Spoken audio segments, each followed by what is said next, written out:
Alright, how's it going, everybody? I am Jason of Jason's Realm here, and today my microphone is in the wrong place. There we go, getting things set up. I am very professional, aren't I?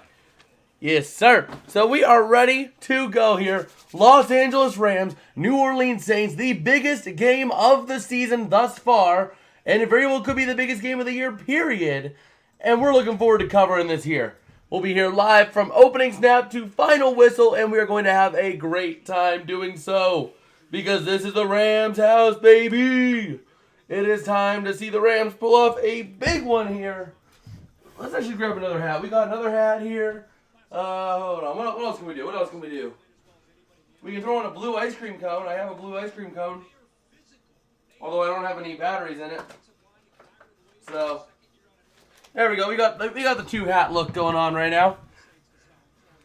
We'll set this one right over the Steeler helmet because it is Rams night tonight. And here we go. We are ready. Looking forward to this game here. Oh, come on. Let's get it. Let's get a good one here for everything. Oh, man. This is going to be a fun game, though. This is really going to be a fun game. Ah, there we go.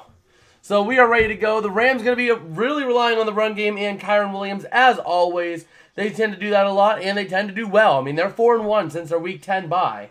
So this team is really looking to make some noise. And they have the potential. They have the skill to do it. So we'll see what they do. So here we are for Thursday Night Football. Rams, Saints. This is going to be a fun one. I am looking forward to this one here. And this game is huge on so many levels. Like, even if we just look at the playoff scenarios, which I forgot to copy and paste those into my document. So, there we go. Playoff picture entering Week 15. Update that to Week 16.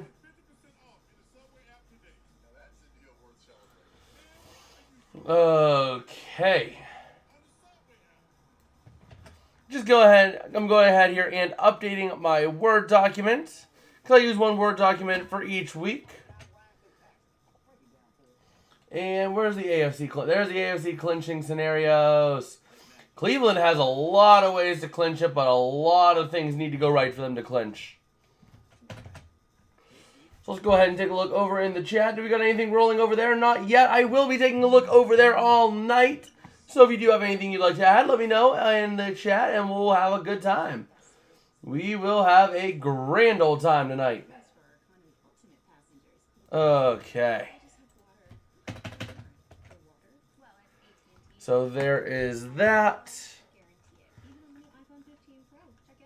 Oh my gosh. 84 ways that the Chargers can be eliminated from the playoffs this week. Oh my gosh. This is going to make this Word document like 12 pages. It's already 7.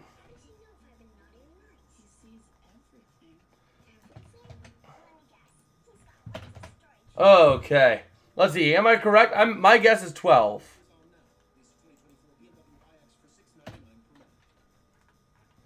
There's definitely way more than 7 here.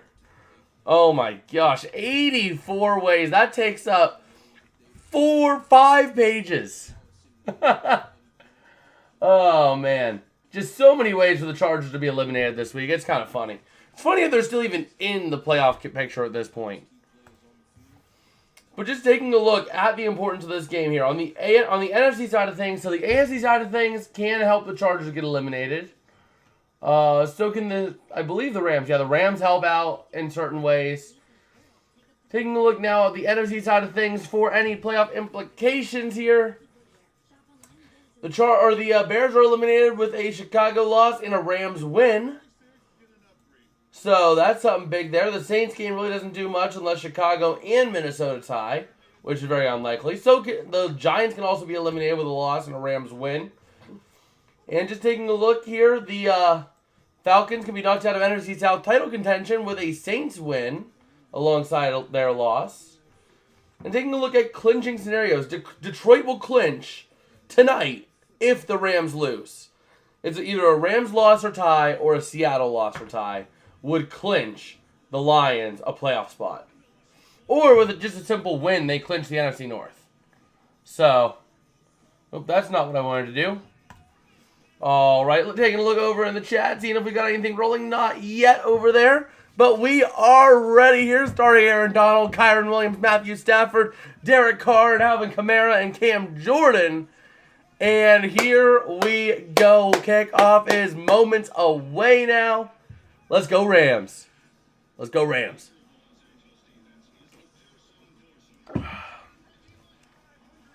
So here we go. Oh, man. So, yeah, we are ready to go in SoFi Stadium here. And it looks decently full. I mean, it's probably about 70% capacity, 80% capacity. It's not bad for a game in SoFi. If I'm being honest, 80% capacity is not a bad night at all. But looking at the last 3 seasons for the Rams, they were Super Bowl champions in 2021. They are 5-12 last year, and this year they are currently 7-7, an improvement over last year, and this young team just continues to develop. Here we go. We are ready to go. Looking at 5th rounders here, Puka Nacua. This year, Kyron Williams, our 5th rounder last year. 2 superstars found late in the draft, showing the Rams can develop talent.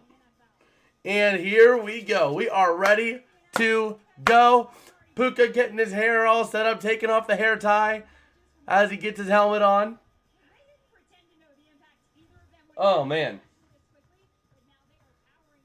So here we go. Puka and Kyron Williams, 2 of the leaders of this team, of this young team. Meanwhile, taking a look at the NFC South, the Buccaneers and Saints are tied at 7-7. The Falcons, on the other hand, are at 6-8. And looking at the wild card race, there are 2 spots left for the wild card race, the 6 and 7 seeds. The Vikings and the Rams are in those 6 and 7 seeds right now, but they are tied with Seattle and New Orleans, with Atlanta and Green Bay. Just one came back. So here we go. The Rams will be sending this one away to the Saints to start this one off here. I like it. We're already ahead. And here we go. There's not a lot of times I can watch the Rams, so we're taking advantage tonight. And it's going to be a touchback for the Saints. Let's go Rams.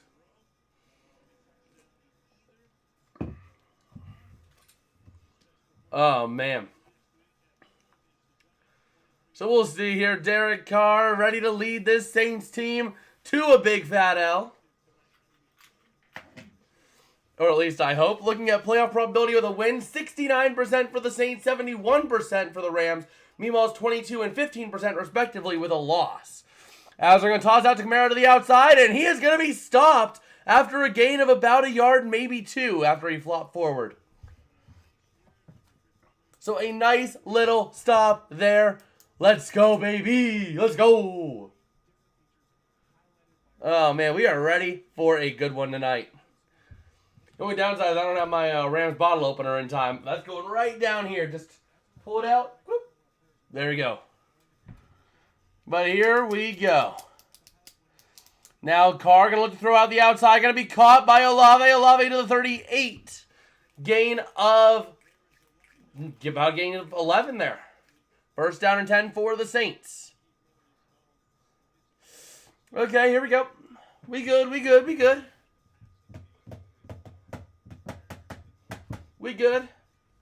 Taking a look to see what the Saints can do here. 21 points per game on average for the Saints. Tied for 12th in the league. And here we go. Kamara to the right of Carr. Carr in shotgun.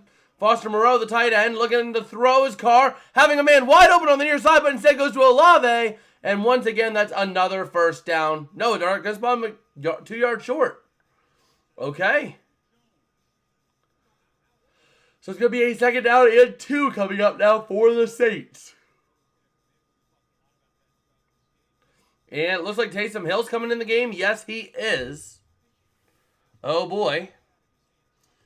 That means a big play is coming up for the Saints because it's always a run with Taysom Hill. So here we go. Hill in shotgun. Rams showing blitz. Going to try to send the house. Hill up the middle. And he gets to the 50. Maybe the 49 of the Rams for a first down. Saints. Oh, great. Come on, defense. A stop would be real appreciative right now. Like, I would love you guys if you can get a stop. Just saying. Just saying. Oh, boy. So here we go. Derek Carr now under center. Kamara, I believe. Yeah, that is Kamara in the backfield. Wide set along the line. Loaded to the outside, to the far side. Olave on the near side and one-on-one. Going to look to throw his Carr. Pressure building off the edge. Going to throw to Olave over the middle. Caught. That's down to the 34-yard line. First down and 10. And the Saints are making it look easy. And Olave is just running all over them. 3 passes for Carr and all 3 of them to Olave. Ay, ay, ay. Is that a Kello? Is that a Kello on him? Better be a Kello. It is. Just getting beat. So here comes a run with Kamara. I can almost guarantee it. This formation's a tight formation. Obvious run scenario here. Rams going to show blitz and going to pitch it to Kamara to the near side. Trying to make something happen. And he's going to be down after a gain of only 2. Maybe 3. Okay.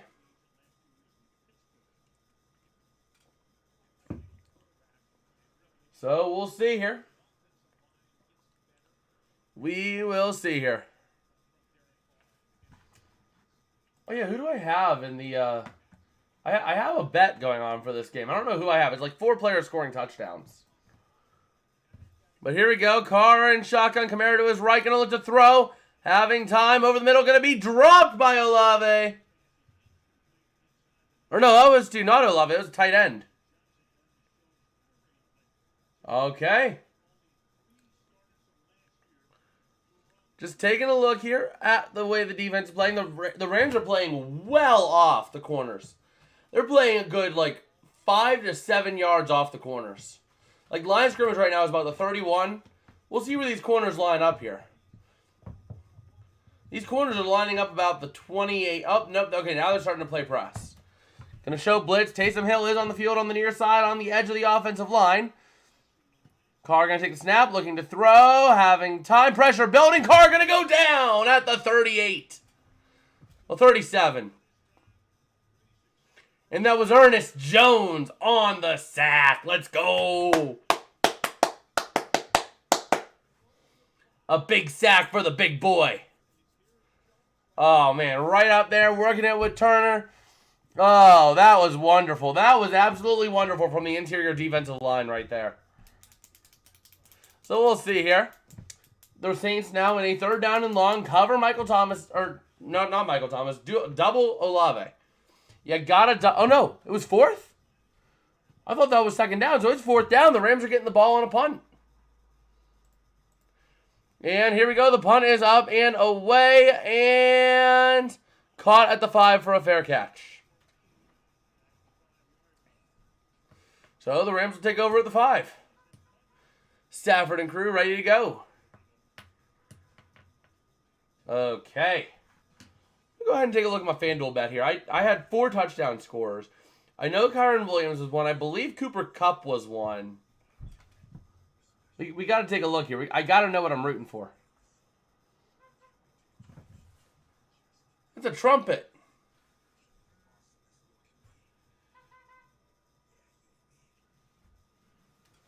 It's a trumpet.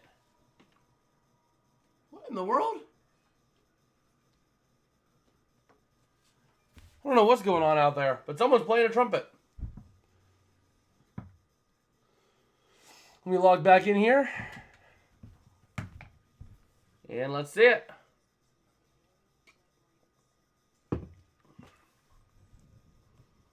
My bets.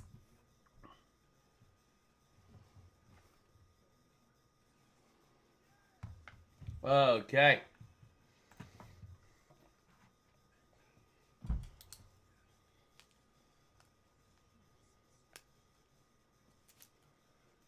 Where is the other one here?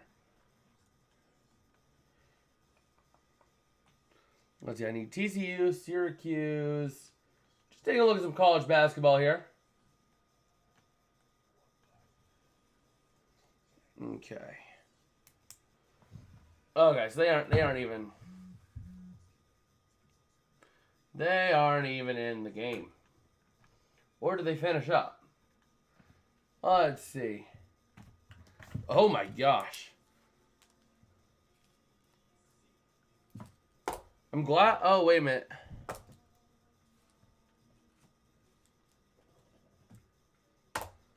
Okay. So yeah, we have Alvin Kamara, Kyron Williams, Cooper Kupp, and Puka Nacua on a touchdown. Syracuse, that's 154.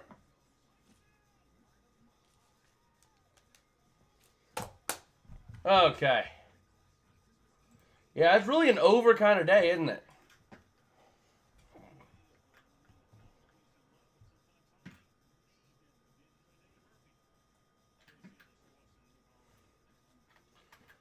Okay. So here we go. The Rams starting from their own 5-yard line here. Stafford under center. Kyron Williams the back in the game. Saints obviously going to play more of a tighter press defense. And going to hand off to Kyron Williams, having room to the 10, up to the 13. Nice little gain of 8 there for the Rams. Okay. So let's go ahead here and take a look at what is going on. Oh, man.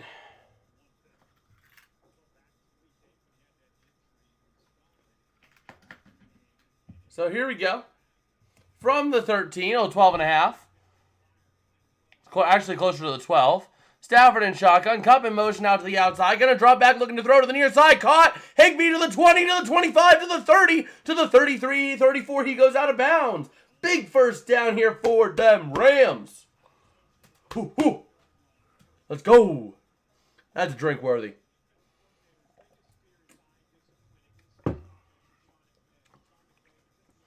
There we go.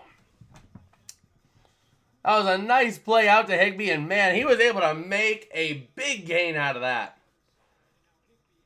Absolutely beautiful play there to Tyler Higbee. So here we go. Now the Saints showing blitz, tight formation for the Rams, quite possibly a run with Kyron Williams. Puka Nacua in motion to the middle, back out to the outside, and Williams out to the outside on the far side, trying to make something happen, cutting, and he's going to be up to the 38. Gain of about 3 to 4.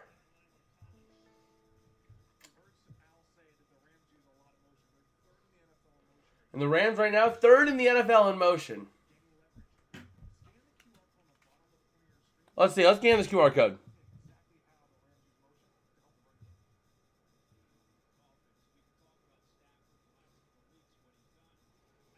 Of course, my phone's not going to recognize a QR code.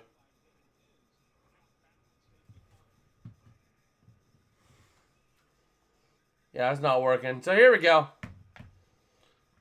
Stafford, going to look to throw. Having some time. Going to load up deep over the middle. What was that pass? That was well over Cooper Kupp.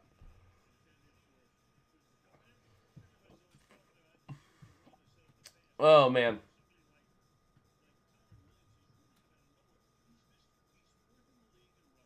So we'll see.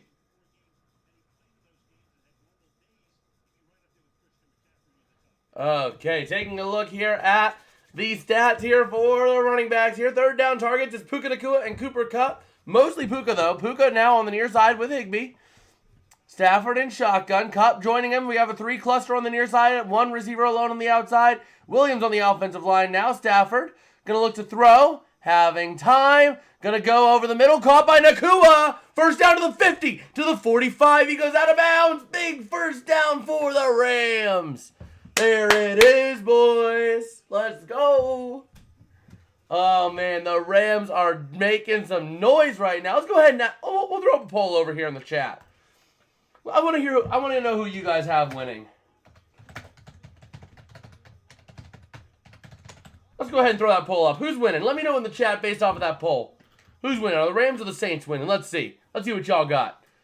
I picked the Rams earlier. Final score was, I think, like 34-22. So here we go. Stafford in the I formation. There goes Williams in the backfield. Going to hand off up to Williams. Having some room. Up to the 40 he goes. Nice little gain of 5, and Ben saying the Rams, yes, sir. Yes, sir. That's right. That's the right answer. 2nd down and 5 coming up now for the Rams. And they're putting together a bit of a drive. I mean, this Rams team is looking very much like a complete team. It is a young team that is hitting their stride at the right time in the season. And they're healthy. Knock on wood. So here we go. Stafford in shotgun. Williams to his left.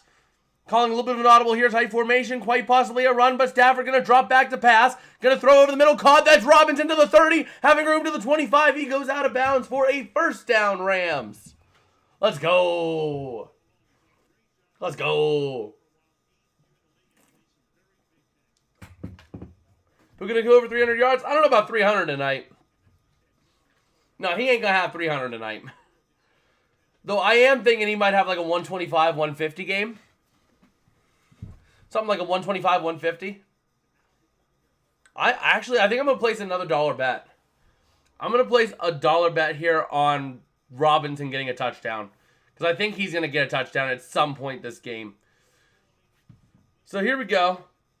Stafford going to look to throw out to the outside. That is Cooper Kupp down to the 13-yard line for a 1st down, Rams. Oh, I need to use this. I need to use this. Perfect. Let me see more anytime touchdown scores. Where's Robinson? Where is Robinson? Show all. There's Robinson. I can't do it now because the Rams are like threatening for a touchdown. Yeah, Cooper Kupp is in. So here we go. Stafford under center. And let's see, on the 9th play of the drive, going to send Kupp in motion to the outside, going to hand off to Williams. Blown dead. So the odds are going to be about plus 300.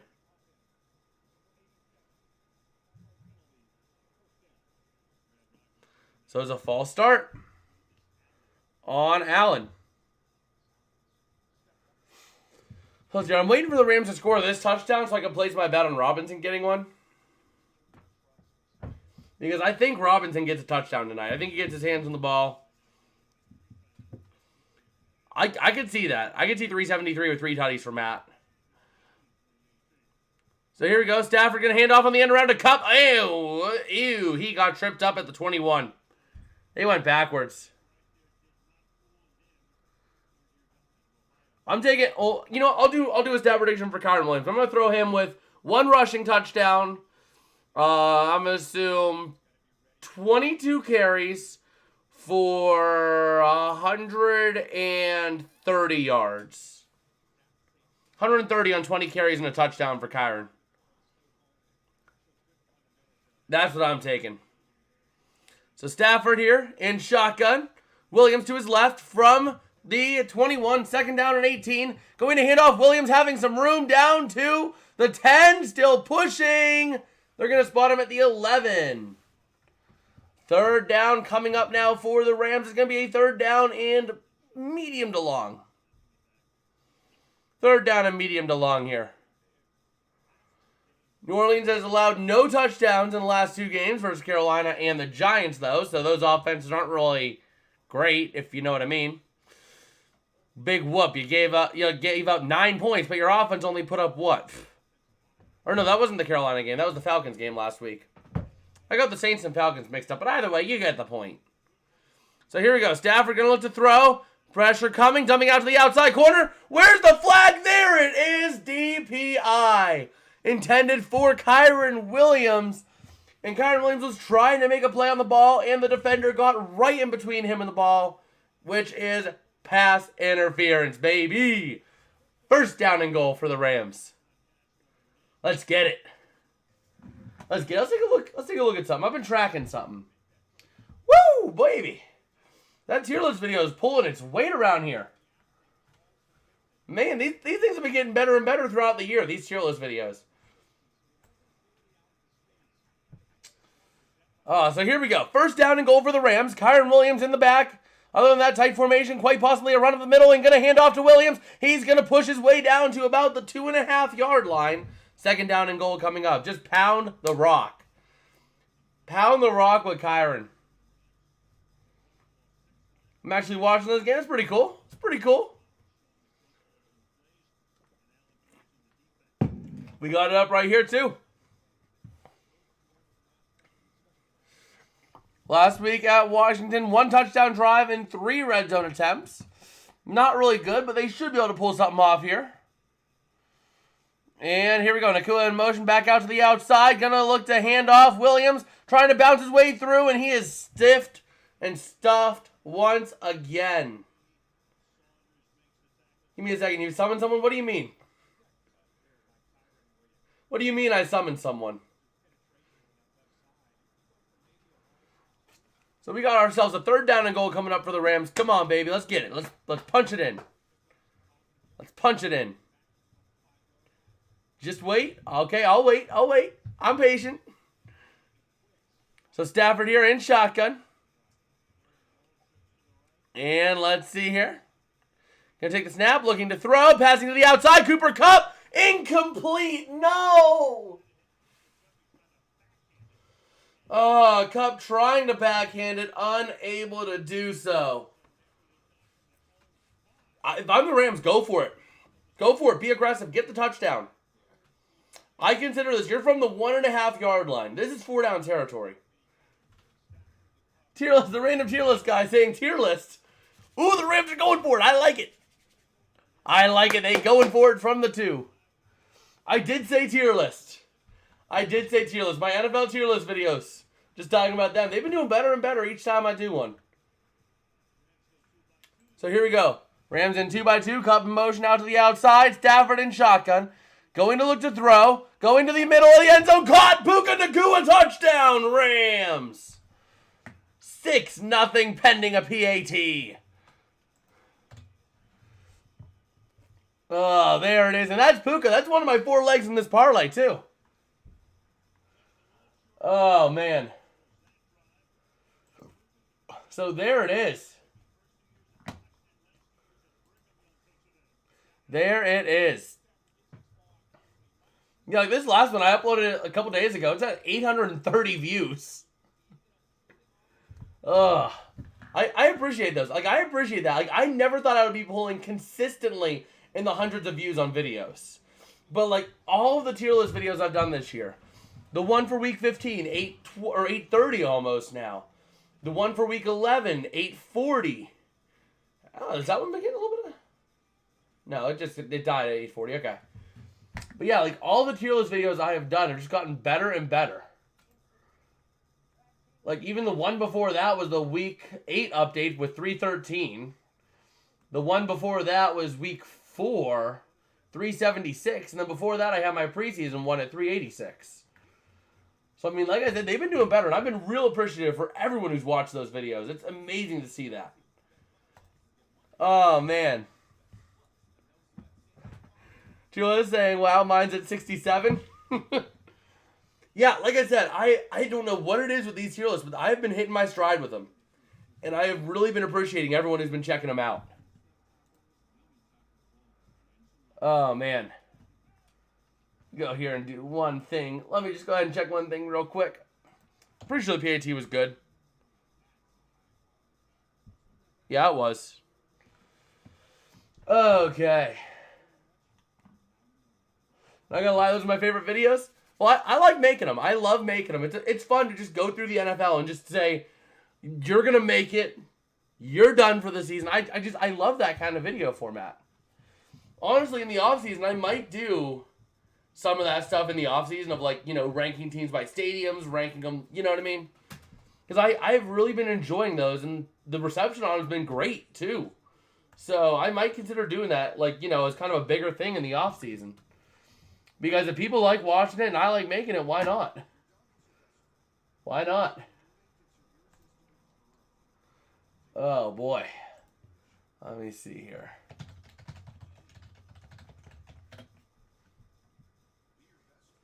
Oh, boy. So let's go ahead here and take a look at a couple of things. Can I go for my anytime touchdown scorer now, please? Because I want Demarcus Robinson. I want him. I want to bet on him getting a touchdown because I think he's going to get one later tonight. I can almost guarantee you he's going to get a tutty later tonight. And the odds are going to be pretty solid, too. It's going to be like close to plus 400. So, it's going to be around that plus 350, plus 3 and plus 400 range. So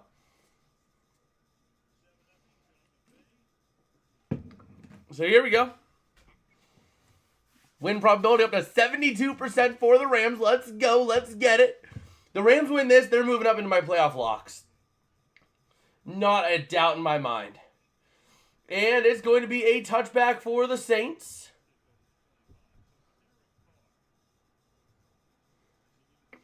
All right.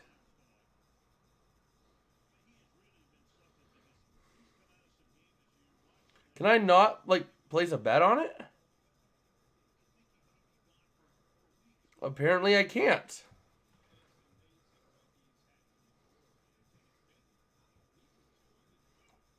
Let's see.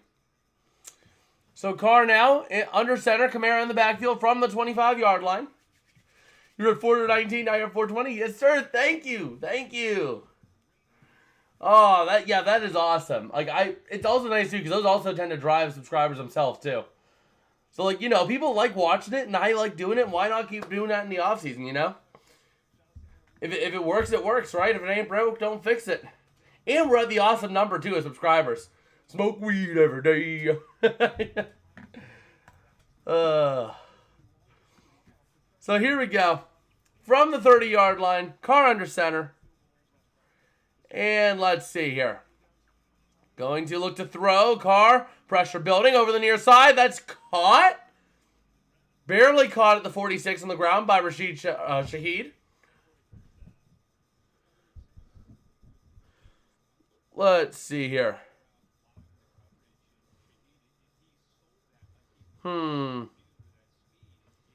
What's one that I can do? Oh, okay, let's see. That's a plus 600. I like it. I like this. So here we go. First down and 10. And going to hand off up the middle to Williams to the 49 of the Rams. Maybe about the 50. Somewhere in that range. But I'm placing another bet for tonight's game here. We have Puka Nacua, 100 plus receiving yards, and the Rams to win. Odds are plus 750. And we'll place a $3 bet on it. There we go. 27-16 Rams. I had the Rams on this one, 34-22. So here we go. Carr going to look to throw over the near side. Incomplete. That was a clean play. No flag. Intended for Foster Moreau. 3rd down and 6 coming up now for the Saints.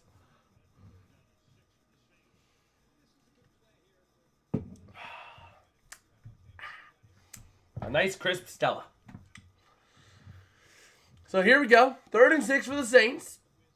This is a big game, though, because this is almost like the first playoff game of the season. These teams' seasons are on the line. They were both. If we go to my tier list here and just refer to that as, a baseline. Well, Carr's going to look to throw. Over the far corner, that's a first down to Olave, down to the 43.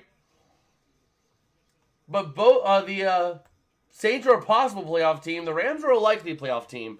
Just because of the way I think the schedule shakes out and the way they're playing. Especially because San Fran can clinch the division or the #1 seed this week. So I think if that happens, the Rams can beat them week 18 and they move into playoff locks. Because if they win out, they're in. They own their destiny. So here we go. 1st and 10 for the Saints from the 44 of the Rams. This is the second drive in a row for them to go into plus territory, and the Saints are going to take a timeout.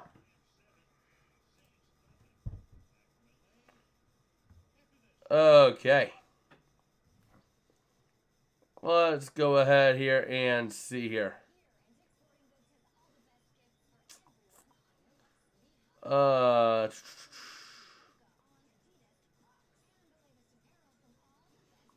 Okay. Just taking a look here. Well, I can check my prize picks. I have a couple of prize pick sprints, so we'll see how those are playing out. So we'll see. They haven't updated. They didn't update the stats for Kyron Williams because he had 114 week 14, and he had another almost 100 yet last week. So that should be. We should be sitting pretty. I mean, Kyron Williams could hit that tonight. He was only at like 320 or something like that over a 4-game sprint. If the Rams keep playing like this, they'll get ahead early, and they'll just be running the ball.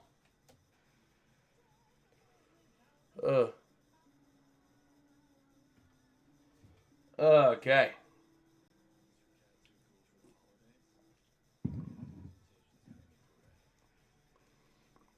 Oh, man. So, yeah, we're ready to go. The Saints, though, they have been driving consistently on the Rams, which is a little concerning. It's a little concerning. But we're still looking all right enough. Okay.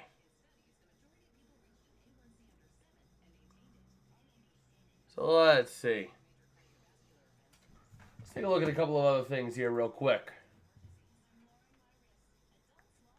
Okay. We gotta take a little picture. Because we're at the funny number.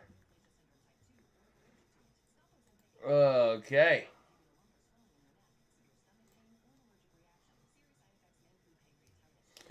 Oh boy. I'm looking forward to this game. This is the game I was looking forward to all week. And it's very possible the Rams pull off a big win here and get themselves in a beautiful spot to succeed. So, once again, the remaining schedule for these two teams.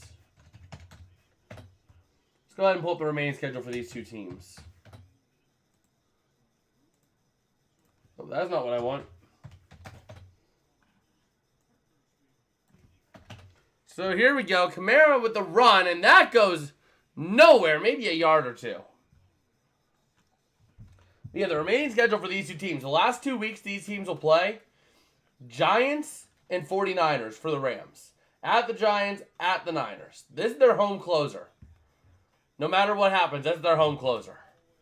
Barring a 6 or a 7 seed NFC Championship. Which, let's be real, that's not going to happen.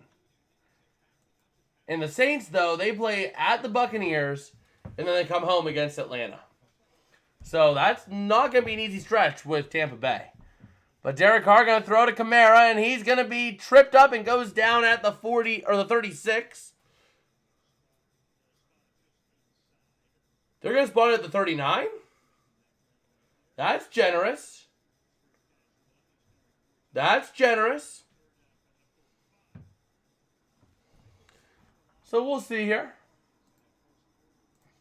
But yeah, I mean, the final stretch for these two teams, the Saints don't really have an easy stretch. Rams have it a bit softer. But here we go. We have a 3rd down and 5. Carr in shotgun. Going to look to throw. Pressure building. Throws over the middle. Incomplete, intended for Olave. 4th down coming up. From the 39, you're looking at a 58-yard field goal if you kick it. You ain't going to kick that. The question is, do you go for it? NGS says to go for it, but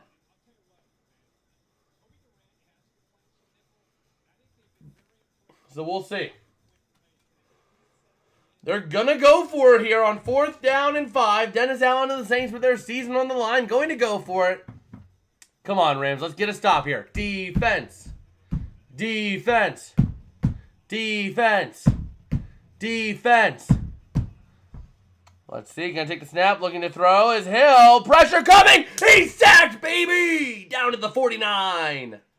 Let's go. The Rams pulling up a huge, huge stop. Oh, man. Let's just see here. Sorry, but like George Pickens tonight, I didn't feel like showing up. Oh, that's good. That's a good one. That's a good one, True North. That's a good one. That's a whole... I'm going to have to make... I don't want to necessarily, but I'm going to have to make a whole video on that situation eventually. Because, like, it is just getting way out of hand. And I don't know what it is with the Steelers. They always get the most diva wide receivers. It started with Antonio Brown. At least recently. It started with Antonio Brown. He went off the deep end. Then they had Juju Smith-Schuster go off the deep end. And now you have George Pickens. It somehow seems to have passed over Deontay Johnson and went right to George Pickens. That's an ugly mess. It is an ugly, ugly mess. And I think a lot of it comes to the fact that really, after the Super Bowl appearance in 2009, the Steeler way went away. Like, let's be real here. The Steeler way left the building as soon as that Super Bowl against the Packers happened. Like, as soon as that year was over, goodbye Steeler way. You had Martavis Bryant dealing with his issues after that, with the weed issues. Then you had all the other issues leading into Antonio Brown, and then it just was a whole mess from there. So, really, the Steeler way went away after that Packers Super Bowl loss. So, I mean, I'd die on that hill, too. The standard is the standard, unless you're a wide receiver. Exactly. That's the thing. The Steeler way went away after that Packers Super Bowl. Because they stopped holding everyone accountable. They'll hold the practice squad guys, the third stringers, and all that stuff. They'll hold those players to the Steeler way. But when it comes to their key players, you can do whatever you want. And, I mean, if I were a coach in that situation, I'd be saying, hey, yeah, you're one of my best players, but let's be real here. We're not in a playoff situation. We're gonna go with disciplinary action. Whether that means, whenever you're out of the playoffs, sitting them on the bench for a time being or something like that, I'm doing that because I'm getting the point across to my players that we are going to be a disciplined team and we are going to do things the right way. We're not going to let attitudes and egos run rampant. And that's not what Mike Tomlin has done. Mike Tomlin is one of the softer head coaches in this league. Oh, big wits in the game. Big wits at the game. But here we go. First down and 10 for the Rams. Stafford under center from their own 48. Williams in the backfield. And Nakua out to the outside. Going to look to throw is Stafford. Having someone over the middle. That is a wide open Nakua to the 30. 25. He's down to the 23. Big first down for the Rams. And there it is. The Rams are coming out in this one and dominating early. A big, deep pass to Puka Nakua, who hit the motion route. Went right downfield, and man, he broke free. There was nobody within a 10-yard radius around him. Absolutely no one. A beautiful way of finding the open spot and being able to get yards. So here we go. Stafford and shotgun. And here we go. Going to hand off Williams to the near side. Down to about the 25. Or down to the 20, not the 25. They were from the 24, so it's down to the 20. The Saints say they have it, but it was blown dead. So second down and 6 coming up for this Rams team.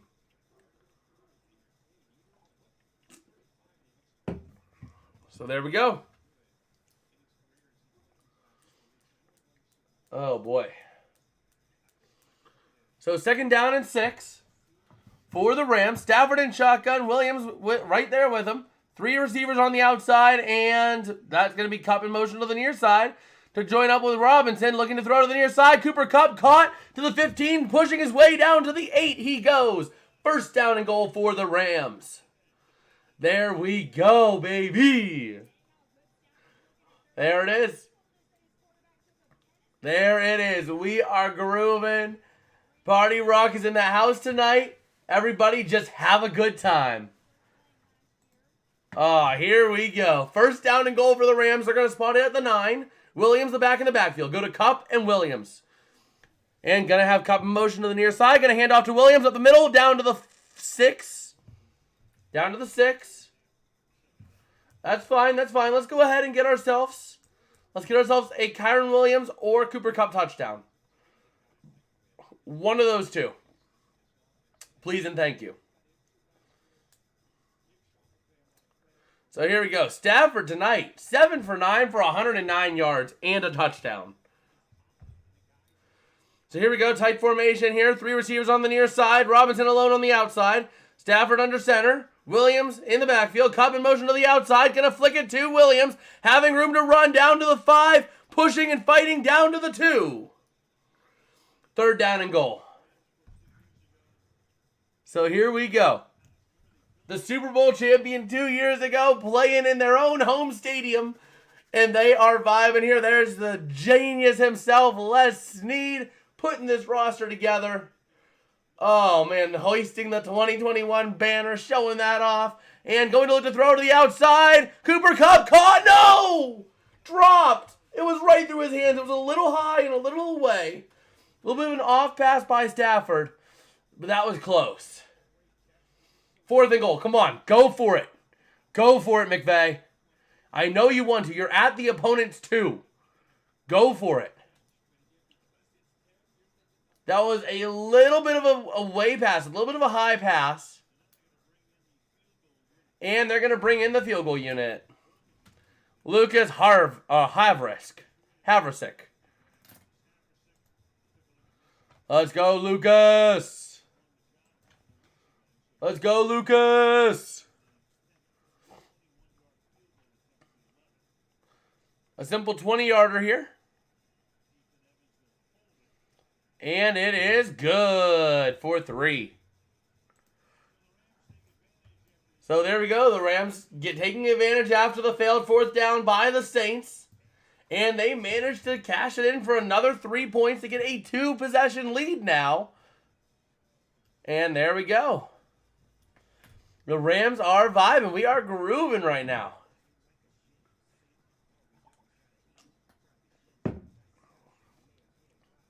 Okay. Let's go ahead and take a look at a couple of other things here. Like college basketball. Where is Stonehill, Miami? Stonehill, Miami game. Nah, that's not over yet. Texas, Houston? Where are you? Where are you, Texas State?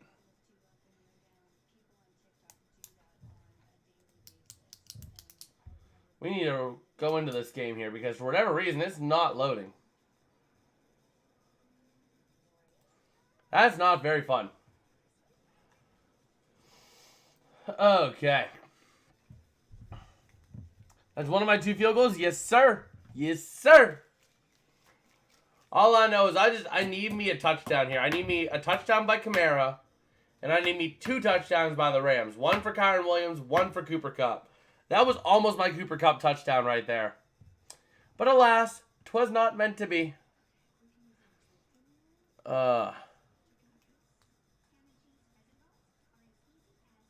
Let's see. Oh, man. Just taking a look here at a couple of things. Oh, man. Okay.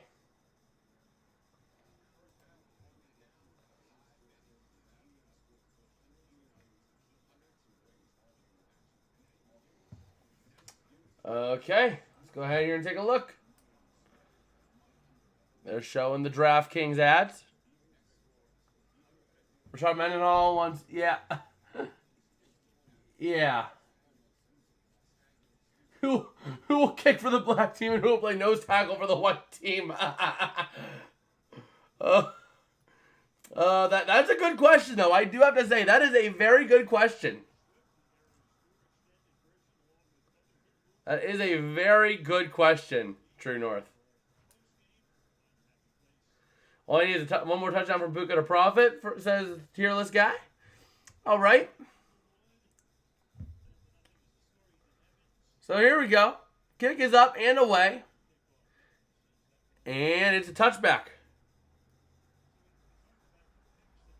So taking a look here at the, basically the Rams strategy here. Starting off with the screw them picks. Okay. So, yeah. Third time in history that a team has gone 6+ years without a pick.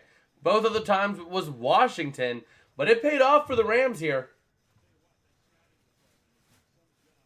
So here we go from the 25, going to look to throw his car, having time over the middle. It's going to be caught by Olave up to the 39-yard line. Okay. So just taking a look here. There's Les Snead chewing on his popcorn. 45 starts and 4,853 snaps by rookies selected after the first round in the NFL draft, entering tonight.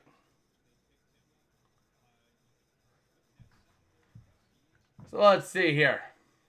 First down and 10. Carr in shotgun from the 39, looking to throw, scrolling out to the outside, going to be almost intercepted. Incomplete. There it is, incomplete. Second down and 10. Back to Les Snead and his popcorn. Let's go. Notable players drafted in the third round or later: Cooper Kupp, Ernest Jones, Kobe Durant, Kyron Williams. 2023, Byron Young and Kobe Turner. And then in 2023, fifth rounder, Puka Nacua. And all of them except for Cooper Kupp were drafted 2021 or later. Have you ever watched Summoning Salt? I have not. But Derek Carr going to hand off Williams out to the outside, and he's going to push his way to the 44. There's a flag on the play, though. Holding on the offense? Huh? Maybe? Yes, sir! Holding on the offense! Let's get it!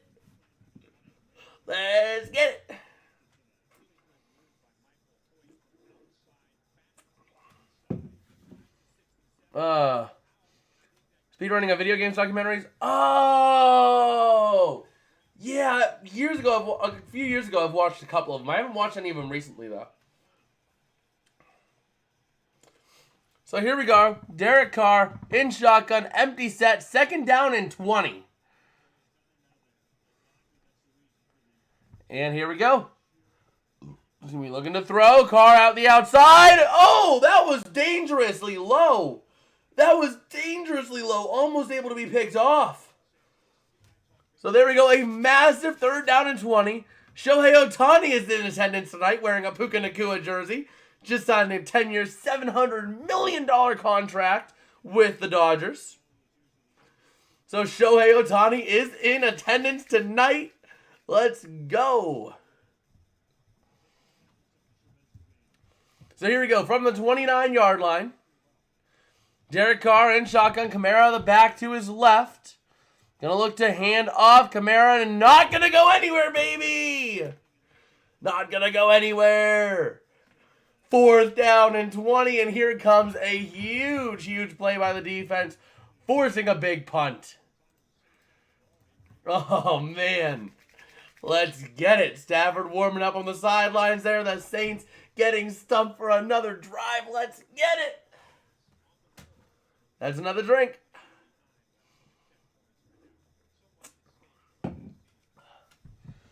Okay. So the punt gets up and away. That takes a big Rams bounce, and that's going to be down to the 32. It landed about the 25, and it jumped 7 yards Rams' way. There we go, baby.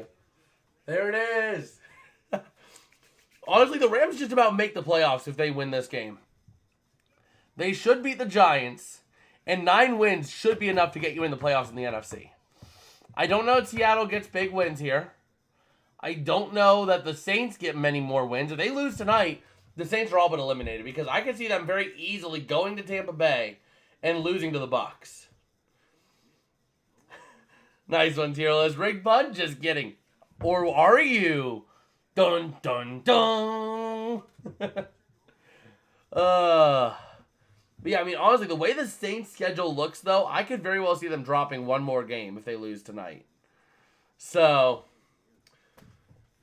just saying, if they lose tonight, they maybe get to 8 wins. And if it comes down to the Rams or Saints, the Rams would have the head-to-head if they win tonight. So, I mean, honestly, I think that the Saints season's over after tonight if they lose. I mean, they're not going to be dropping off the tier list, but they're probably moving under needs a miracle if they lose. So, and the Rams all but move up to playoff locks. So they should get another win. And if we take a look at the playoff machine for schedules, the Packers and the Seahawks are the other two teams. The Packers play the Panthers, so they get a win. If the Rams win tonight, right? Who's the other team? That would be the Seahawks. They play Tennessee. We'll give that one to Seattle. Rams should beat the Giants. We'll say the Buccaneers beat the Saints. Right? The other teams, the Packers. I could see them losing to Minnesota, in Minnesota. Minnesota's also involved. We forgot about Minnesota. Oh, wait, Green Bay's not even involved anymore because they're they're out of it. So, just taking a look here. Where's Minnesota? Who does Minnesota play? Minnesota, I can see them beating Detroit at home. The Rams beat the Giants. Minnesota wins at home. Seahawks get a win. Buccaneers beat the Saints. At that point, there's two teams at 8-7, and the Saints are 7 wins. Taking a look, week 18, let's say even the Saints win, and the Vikings win, and Seattle wins. That's the only way the Rams miss the playoffs if they win tonight, is if they lose to San Fran, and Seattle wins out, and so does Minnesota. But they have 2 games against Detroit coming up. So, Stafford on 1st and 10. Going to dump it off to Cooper Kupp to the 35, to the 36. Let's go ahead and take a look back over in chat. I knew something popped. Now, my Panthers taking the double 100-0. San Fran's almost a guaranteed. I don't know about that. Let's see. Trudeau saying Packers play Panthers, Vikings, Bears. Yeah.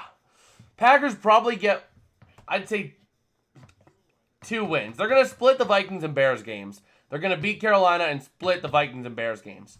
They'll get 1. They won't get both. So that'll put Green Bay at only 8 wins. That's not going to be enough. 8-9 is not going to be enough. But here we go. Stafford under center. Ronnie Rivers the back in the game now, I believe. And going to toss back to Rivers up the middle, pushing for a gain of 2. And then he's playing the Jags playoff seeding. But yeah, I mean, just taking a look, though. Just taking a look here at the way things play out. If San Francisco locks up the number 1 seed in these next 2 weeks, which is very possible, they very well could try to avoid big injuries by resting starters against the Rams. Not everyone, obviously, but they might rest a few. So,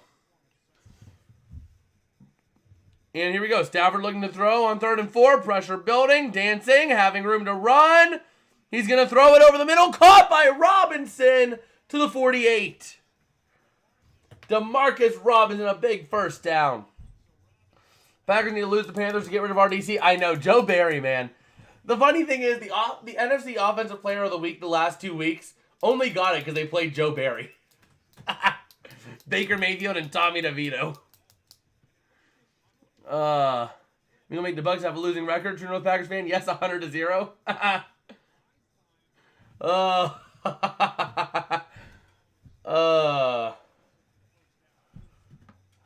So here we go. From the 48, I hope the Panthers get on a roll here. If the Panthers get on a roll, they could have all but eliminate the other contenders. Stafford going to dump off, incomplete, intended for Cooper Kupp. Oh, no.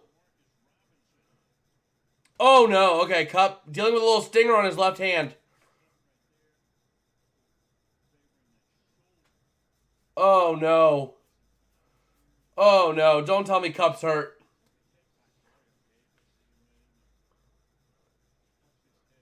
Let's take a look at the hit here.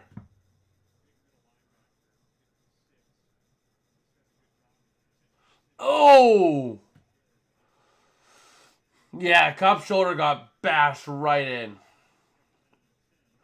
And that, yeah, exactly. They have no incentive to tank because their number 1 pick is owned by Chicago. Stafford throwing to the near corner, incredibly caught!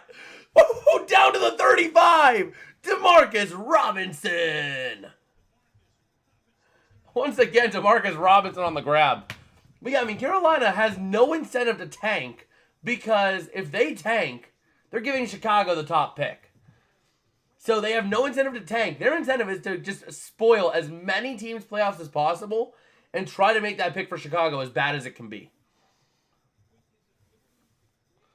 So, just saying, and looking at the Panthers, who they play, who do the Panthers play? They play the Buccaneers, which is another threat at a wild card spot. They play the Jags, as the Rams are going to run with Rivers for a couple. And they play the Packers. They could all but eliminate the Packers this week. They could spoil the Jags very much next week for potentially having a home playoff game. And then they can very well knock out. They could do anything they can to knock out the Buccaneers. Like, if the Panthers start winning out, like, that is going to cause a lot of chaos in the playoff picture. But here we go. We have a 2nd down and 7 here for the Rams. Stafford under center. Ronnie Rivers the back in the game. Nakua in motion out to the outside. Back to the near side. And going to look to throw. Having time. Going to dump it off to Nakua to the 30 down to the 28. Puka stat prediction. 9 catches for 127 yards and 2 tutties. I could see that. I could very well see that. So here we go. 3rd down. Oh, wait, how long have we been in the second quarter? I didn't even notice when the quarter changed. We have literally 4 minutes left in the second quarter, and I didn't notice this whole time. Whoopsie daisy. So here we go. 3rd down and 2. Stafford in shotgun. That is Williams back in the game to his left of Stafford. Kupp is still in the game. Going to look to throw. Going to dump off over the middle. Intended for Kupp. Incomplete.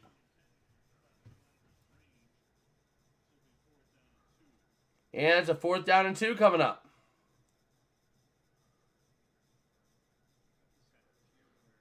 Oh, let's see. I sent a message on my alt, but I glitched and I can't send messages on that account. Ooh. That's not very good.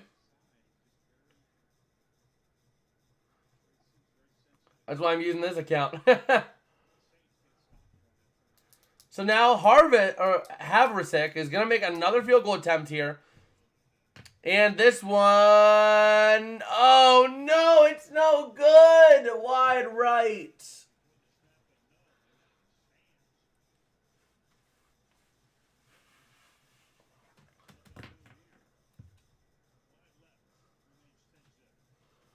Wide left, 10-0 still. That's not good. Oh well.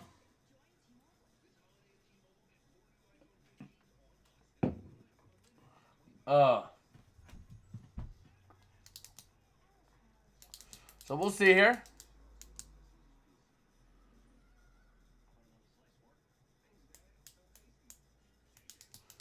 Oh man. Let's see here.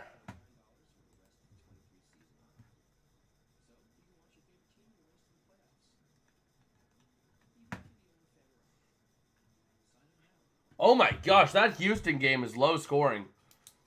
Big time low scoring. Oh man.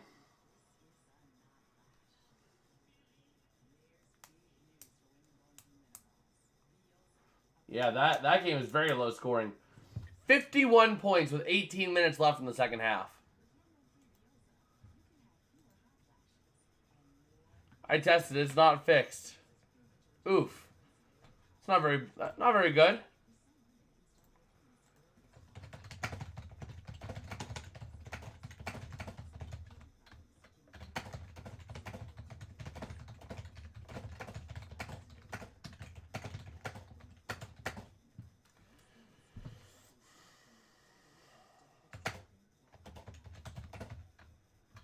Let me see here.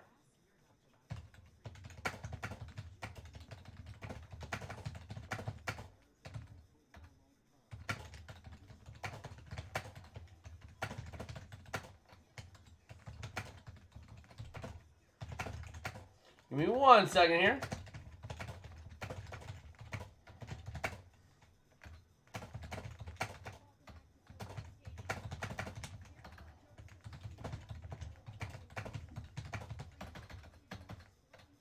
Give me 1 second here.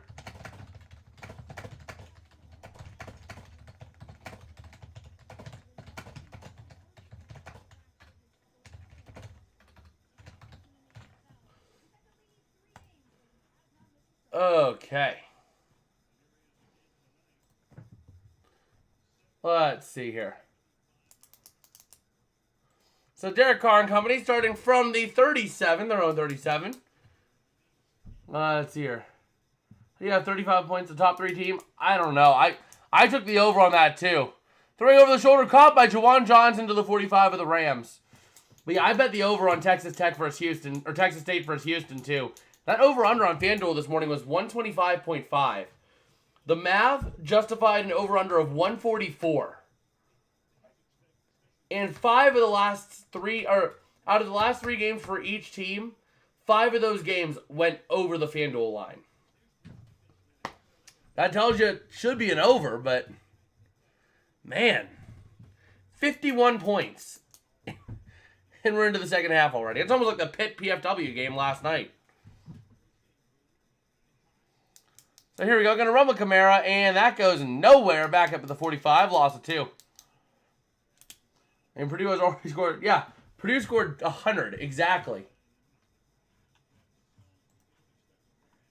Exactly. I mean, it's almost as bad as the PFW Pitt game last night, where it was just, it was tough in that game. I mean, it was a low scoring game. It was not like it was like 120 points total.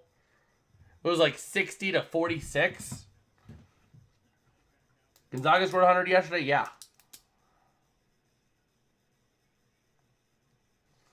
Yeah, so here we go. Looking to throw is Carr. Having a man open. And that's it. Oh my gosh. Rashid Shaheed. 40-yard touchdown grab.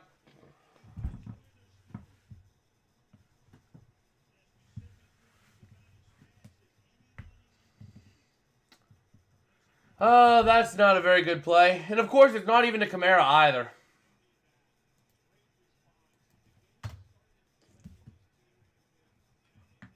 Oh, man.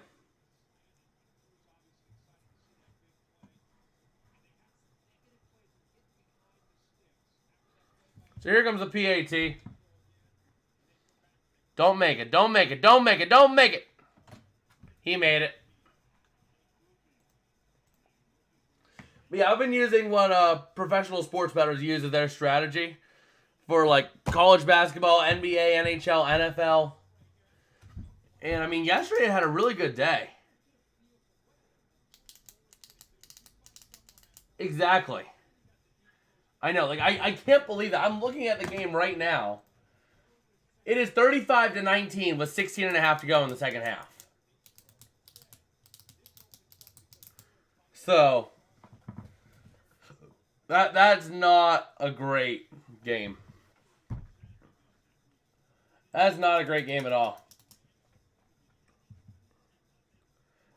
What did the strategy say about this game? I don't think it's at anything. Ooh, let's check the NHL. How are the Penguins doing? Are they winning? They're tied. They're tied. The Penguins game is tied. Yeah, our Pine Bluff on 125. Exactly. Like 125 and a half is not a very big play for college basketball. That's not very high at all. And they're going to call for a fair catch to bring it out to the 25-yard line. I got a big hair somewhere over here. But taking a look at the playoff picture here, a loss for either team will be pretty bad. But let's see here. Texas A&M scored 19, scored 1 time. Exactly, I know. I know. Trust me, I had like $2 in that game. I don't do big ones, but 2 is on the bigger side for this stuff.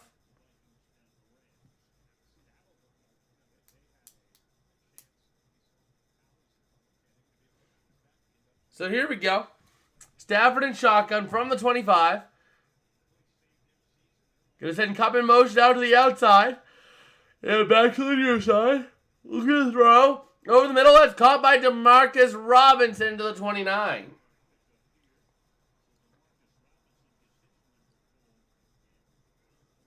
All right, Penguins 4-2. It's 1-1 in the third period.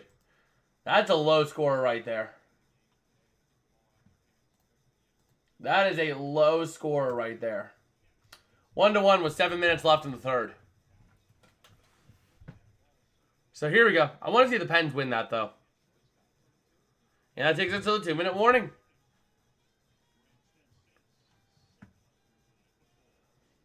Oh, man. Knights Lightning is really good right now. It's seven goals, 4-3, with 11:34 left in the regulation. And the Buffalo Sabres are absolutely pantsing the Toronto Maple Leafs right now. Final score, Sabres 7-2. Yeah, I mean, it's 8-3 right now with 7.5 to go.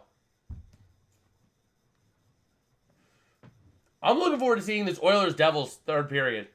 5 goals scored already in 2 periods. Could very well be a big third. How's the NBA looking? Not NBA.com. Oh, yeah, Pacers played. Did they win? Did the Pacers win? Where's the Pacers? Oh, they're playing now. They're down 2 to the Grizzlies at half. Come on, Pacers. Come on, Pacers. I kind of adopted the Pacers as my basketball team because I don't got a team where I'm at. We don't have a pro basketball team. But yet I spend like half the year in Indiana, so... You know, I've kind of adopted the Pacers. Oh my gosh, the Pistons!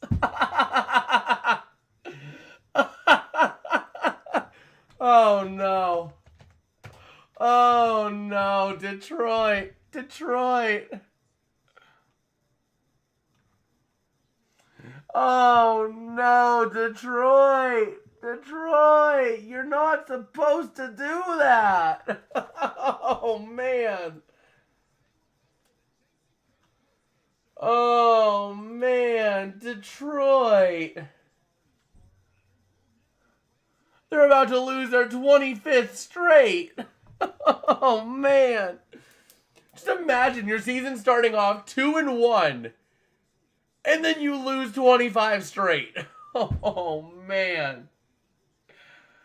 Oh man. They've lost 21 straight. Oh. Man. Oh no. Detroit just lost their 25th straight. Oh man. Oh, it's not even like they're not putting up numbers.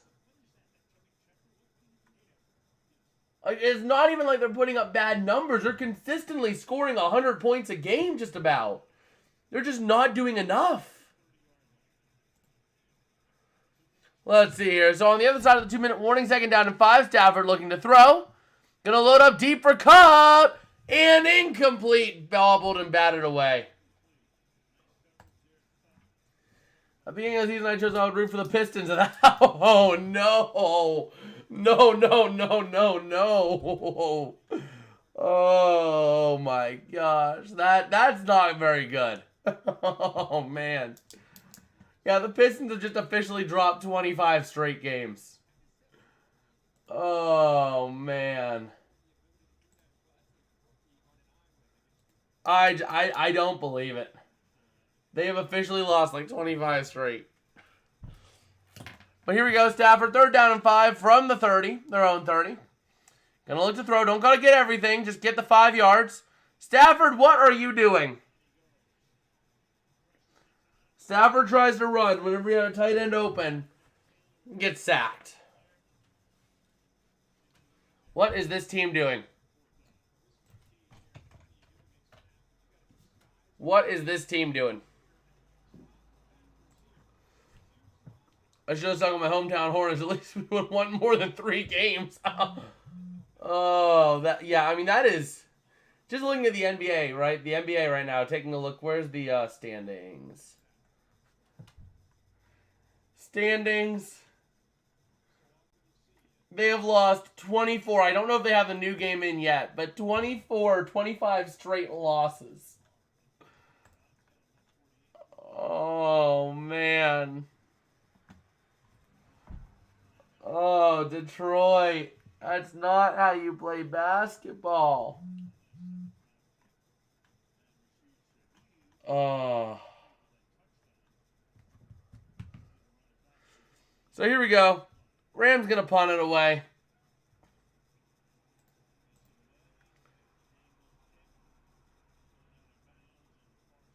And went out of bounds. Let's see where they spot it.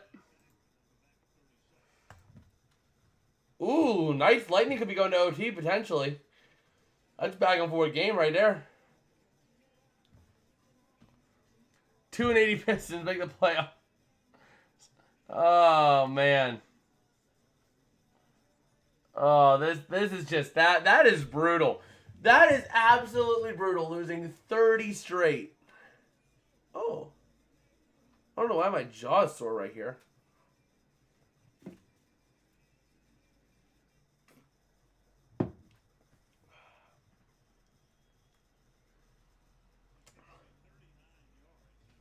It would just be a 39-yard kick. Oh, my God. They spotted it at the 35. So here we go. Carr and shotgun looking to throw over the middle. Wide open is Olave. Down to the 46 of the Rams.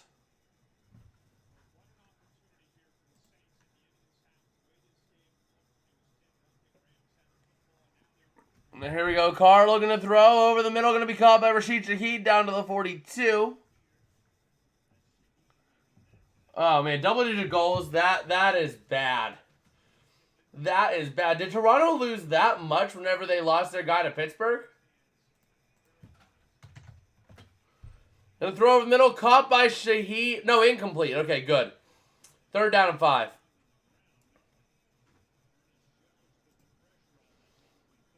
Man, Toronto's getting blown out by a game. They're getting blown out by a team towards the bottom of their division. Oh, man.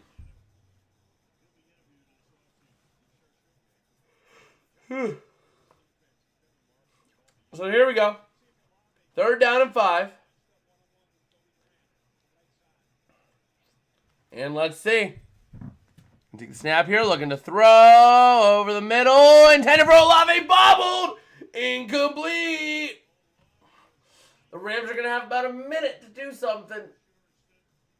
They're going to have about a minute. And they have a chance to double dip here. Because they'll get the ball back in the second half. Oh, other teams have scored 9 this season, I believe.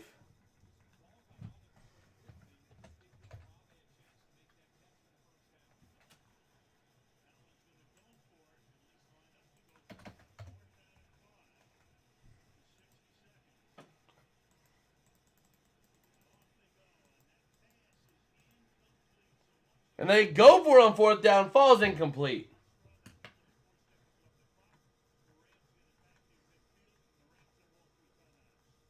Okay.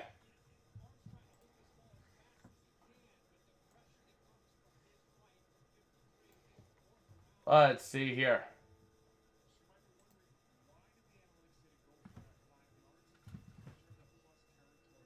Okay.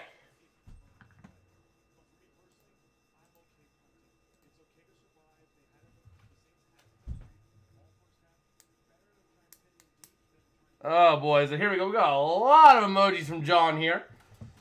And we have the Rams at the 42, their own 42. Stafford going to look to throw. Loading up, trying to go deep. Pressure building. Stafford going to huck it over the corner. Caught. Robinson down to the 25, baby. That's a timeout, Rams. There we go. 50-50 poll. Yes, sir. We have 4 votes on the poll. 2 votes for the Rams, 2 for the Saints. Ugh. Oh, man.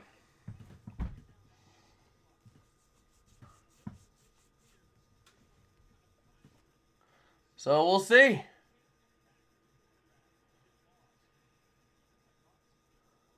Oh, man. So here we go. Stafford getting ready to go. Stafford thrives in rhythm.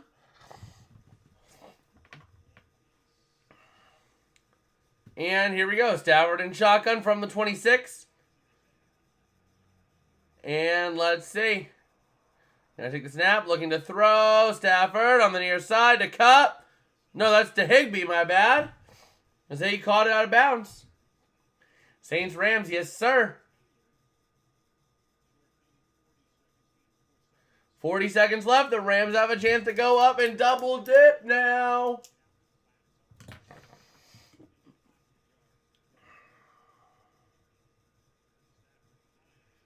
Stafford throwing over the middle. Caught by Nakua to the 11.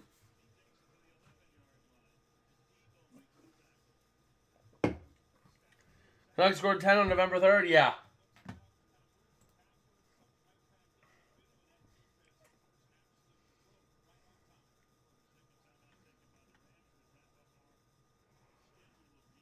And here we go.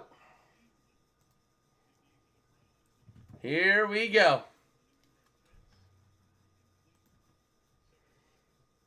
The Polar Bears. You got the Polar Bears, John. What's that all about? What's that all about? What's the Polar Bears all about?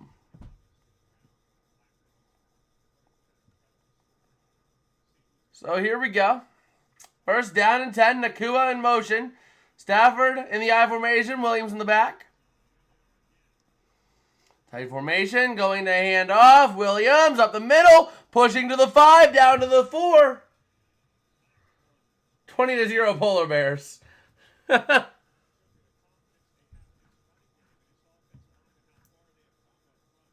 Rams pulling another timeout here. And here we go.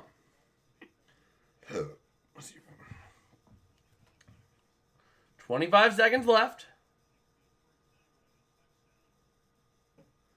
Skiing their way through to playoffs. Yes, sir.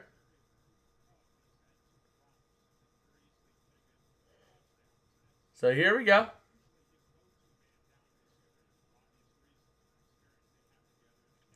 Here we go. From the 4, Stafford empty set and shotgun. Williams and Cup out on the outside with DeMarcus Robinson. Nakua on the lone on his island on the near side and Higbee on the inside. Stafford going to send Cup in motion to the near side. Going to look to throw. Looking Cup's way. Pressure coming over the middle. DeMarcus Robinson touchdown. What did I tell you guys?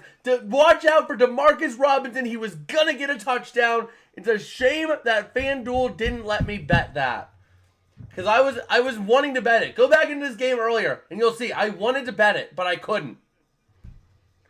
I wanted to bet it, but I was not able to. FanDuel did not let me bet it. But I was going to. But FanDuel wouldn't let me. So I got screwed on that. I didn't get to bet it. I would have put a solid $5 on that. With the parlay boost, that would have been probably about plus... That would have been about plus 500, so that would have been a $20 win right there. That would have been a $20 win on that touchdown. Thanks, FanDuel. You're awesome. I would have won 25. I would have gotten paid out $25 on a $5 bet, but I didn't. So you're awesome.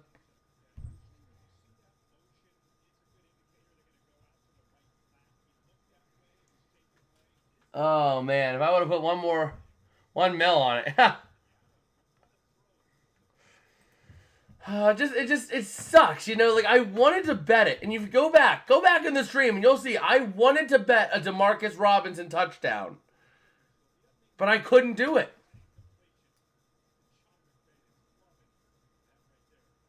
I couldn't do it.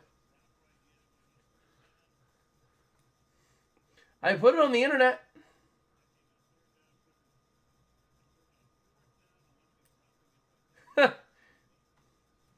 I convinced you to bet it. You actually took it?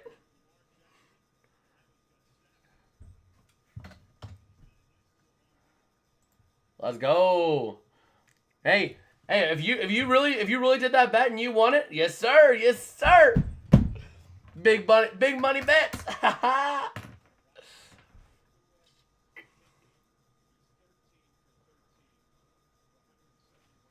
So there it is.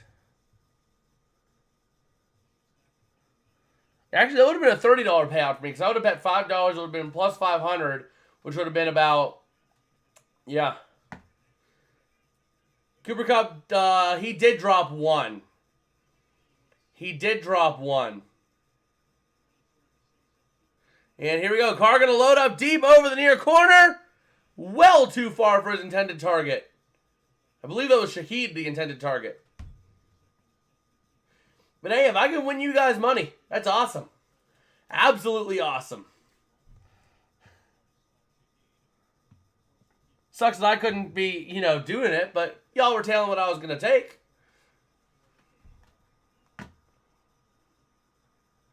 Let's have for 200 in the first half. He had 199. Oh, man. That is the worst. And now the Saints are just going to knee it out and take us to halftime. So we'll go ahead and put that as HALF. We'll go ahead and give timeouts back. And there we go, 17-7. The Rams will get the half. Well, we'll get the ball in the second half. Let's take a look at that low-scoring game. 73 points. 73 points with 11.5 to go. That's not very good.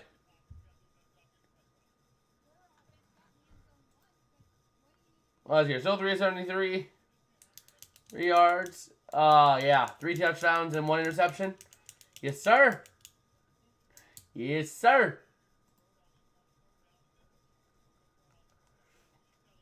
Blue Jackets Capitals already in overtime. Pens Hurricanes going into overtime as well. The Blues have locked things up in terms of hockey news. The Blues have locked things up all but against the Panthers. We have 4 minutes left in the third period with a tied game in Tampa Bay with the Vegas Knights coming to town. Devils down by 1 to the Oilers. Start of the third period here. And with a minute and a half left in the second, Canucks and Stars tied at 2. Sabres absolutely annihilated the Maple Leafs earlier. And taking a look at the Preds Flyers here, 5.5 to go in the third, and they are tied at 2 apiece. Houston should be banned from March Madness for that. I know, like it is brutal. Well, let's hear. You're saying wait, what? What are we waiting? What are we waiting? As you type, I'll be right back. I need to run to the bathroom.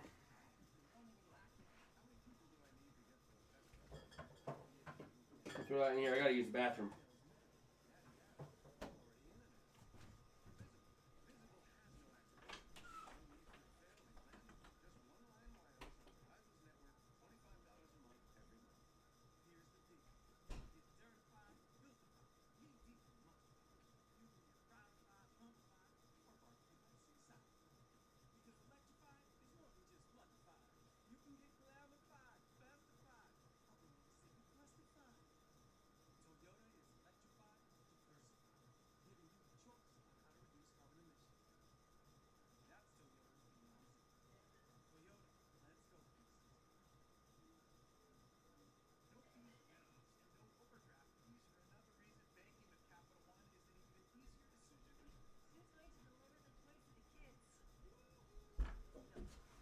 All right, we back. I predicted the Oilers would score 3 goals in the third period. Check chat. I do remember that. I do remember that one. Let's see here. I'm waiting on that Pens game. There's 3.5 left in overtime. Come on, Pens. Get that game winner. Get that game winner. In the meantime, let's go ahead and take a look at NBA. So already today, we've had 2 games go final. We have the Jazz beat down on the Pistons. Once again, the Pistons taking another defeat. I believe that's their 25th straight. 119 to 111. Pelicans beating the Cavs, 123 to 104. Right now in the third quarter, we have Magic down to the Bucks, 77-65. The Thunder over the Clippers right now with 5:14 left in the third, 88-75. Also in the third quarter, Pacers down to the Grizzlies, 76-69. The Bulls over the Spurs, 69-62 right now with 3:21 left in the third. And at the end of the first, the Timberwolves are up on the Lakers, 35-32. In other sports news. Okay.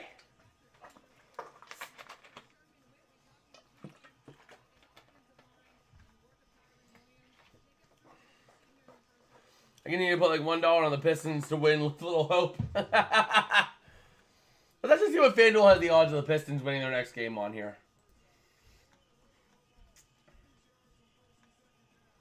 Let's see. They don't have the next Pistons game on there. They don't. Oh, well. Oh, man.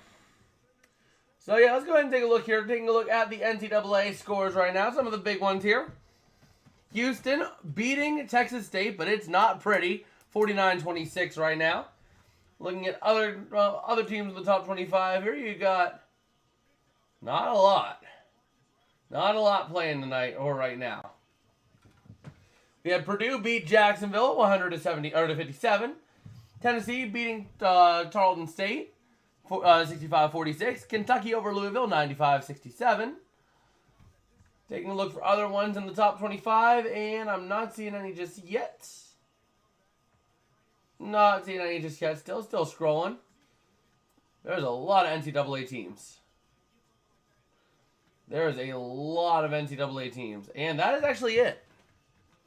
That is it right now. Imagine Pistons win out and take the 1 seed. Oh my gosh, that would be insane. Let's actually take a look at the NBA futures.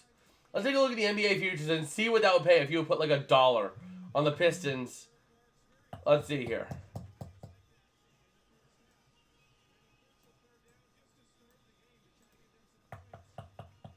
Let's see here. So to win their division, the odds are so poor that they don't even have the Pistons for their division. Let's see, show more. There we go. Pistons odds to win the Eastern Conference plus 50,000. A $1 bet turns into 500. He's got another vote into poll. Let's go ahead and take a look over into poll. It's a Saints vote. It is a Saints vote. But, you know, I placed a little $2 bet on the Rams a couple weeks ago to win the Super Bowl. And I'm kind of liking it. I'm kind of liking it right now. Like, if we take a look at the playoff machine. If we take a look at the playoff machine, right? As to what we can expect the rest of the season. Let's go ahead and do that here.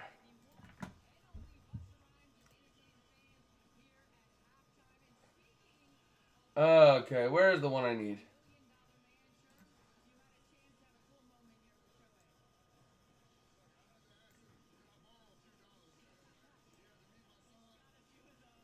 Okay. What are the odds to win Super Bowl? The odds at the time were like 22,000 or 20,000 on FanDuel.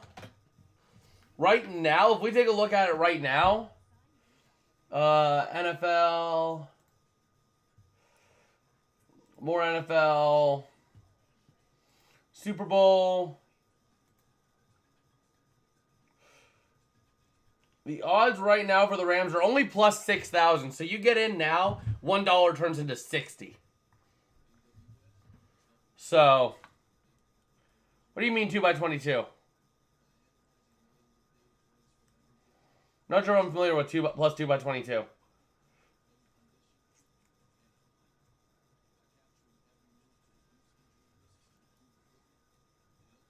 2 times 220? Well, what it was is I did it whenever they had it. It was like plus 10,000 or something like that. Or 11,000. Yeah, it wasn't 22,000. It wasn't 22,000. It was, I can't remember what it was, but it was like 20 something. Or it was like 10 something. So,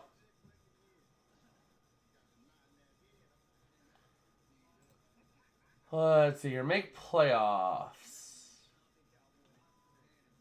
Nothing really there that I'm liking under make playoffs. NFL draft for the first overall pick. I don't know if Caleb Williams goes first overall. Honestly, I kind of like the odds here. I'm gonna play the odds here. I'm gonna play the odds. I think Marvin Harrison Jr. goes first. Saints offense game really that bad, or Rams defense getting lucky? It's actually, the Rams defense has been playing well. The Saints kind of got into a little bit of a groove in the later part of the second half. But overall, it's been a solid performance all around by the Rams. But the odds of Marvin Harrison Jr. going first overall are plus 20,000. That is one I kind of like right now. Because I think the Bears are seeing a lot in Fields this season that if you throw a lot of weapons around him, he'll be good. So I really think I'm going to take that bet. I think I'm going to take that bet for Marvin Harrison Jr. to go first overall. I'm going to go for that because they have the new draft ones.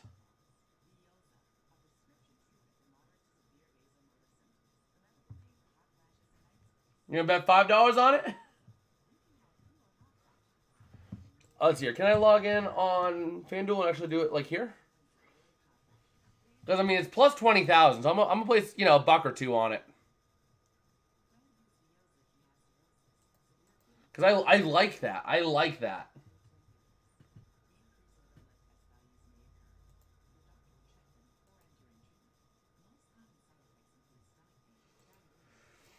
NFL draft.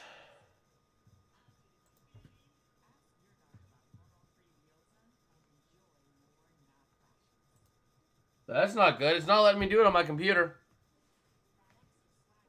I might not be able to bet it.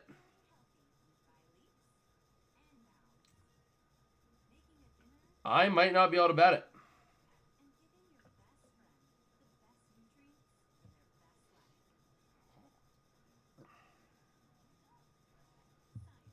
Doesn't look like I can because FanDuel is being stupid. Pens games and shootout? Okay.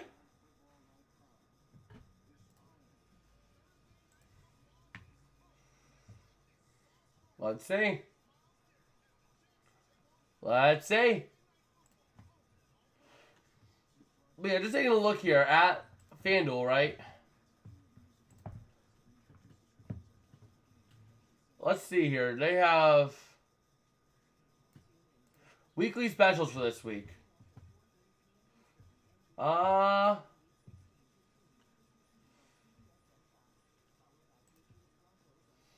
I like that. Brock Purdy and Lamar Jackson combined for 4+ passing touchdowns. Plus 550.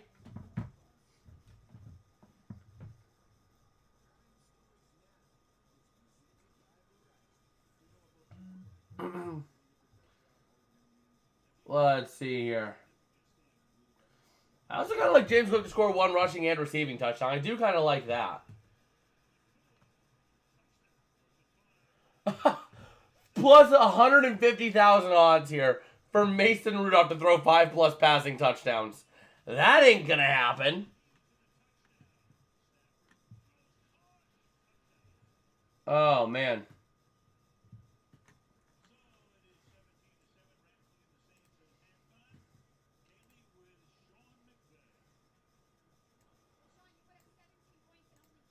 Let's see here.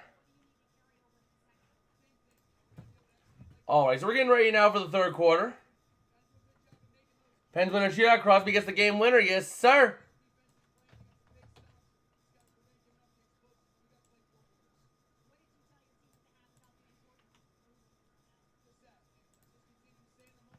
All right, but just let's go ahead and take a look, though, real quick at the playoff machine. Just based off of how things are going here. So there we go. There's the playoff machine right here. Just to show you why I think the Rams have a good shot at making the Super Bowl. I think the Rams win tonight. I took the Steelers. Who else did I take this week? There's my notebook.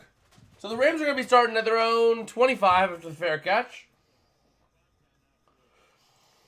I took Buffalo. I took Indy. I took Green Bay.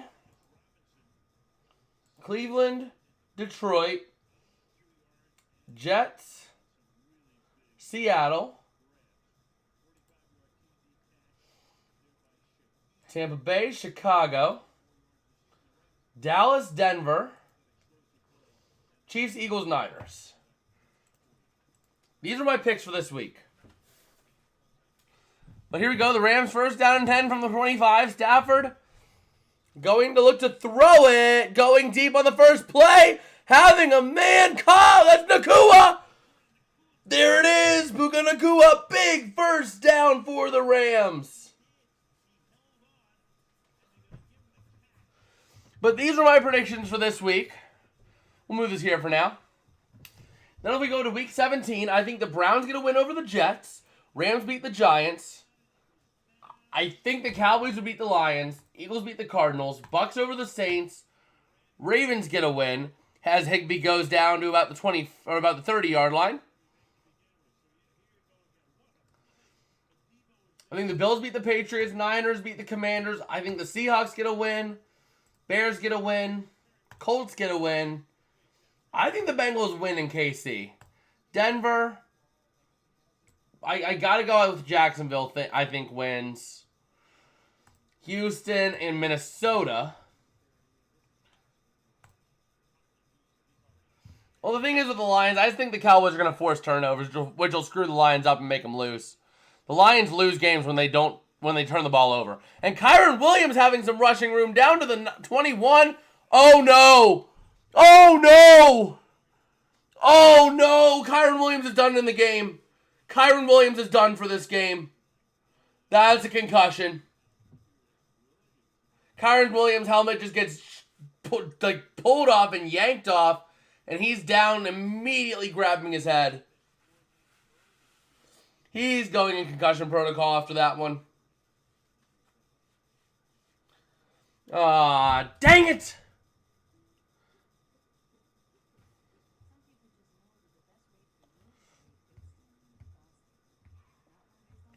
Let me see if I can cash out this Kyren Williams bet, because he's going to be done for the game. If I can get back even a few cents, it's worth it.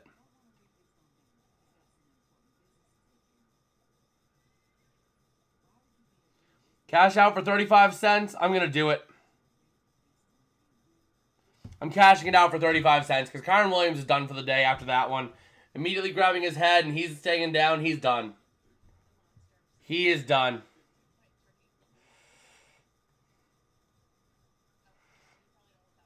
So I cashed that one out at 35 cents just to get some money back on that bet. But taking a look now to Week 18, my honest prediction here, Seattle. I think Vegas plays spoiler. Baltimore gets a win. Buffalo. Actually, Baltimore wouldn't necessarily have the number 1 seed locked up.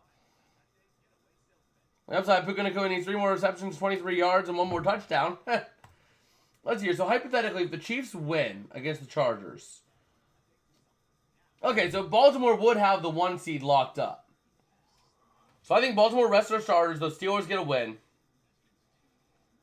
I could see the Panthers being sneaky this week. Jets get a win. Saints get a win. Browns get a win. Lions win at home. Eagles. I don't know. CJ Stroud's in that game. I'm taking the Texans. Bears. In this scenario,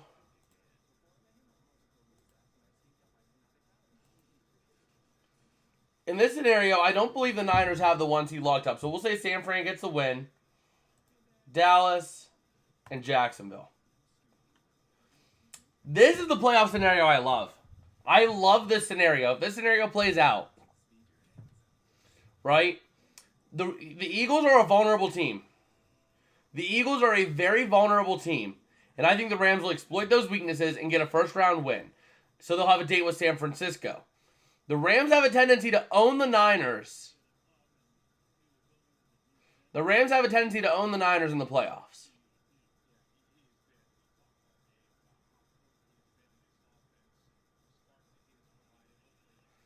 So, San Francisco, I think, loses to the Rams. Dallas gets a win over Tampa Bay. Dallas beats either of these two teams. Rams, Dallas. And I think that the Rams just shove the ball down Dallas' throat. Stafford looking to throw over the middle. No, Stafford! Oh, wait a minute. No, the Browns wouldn't. Okay, the Browns would not get the 1 seed.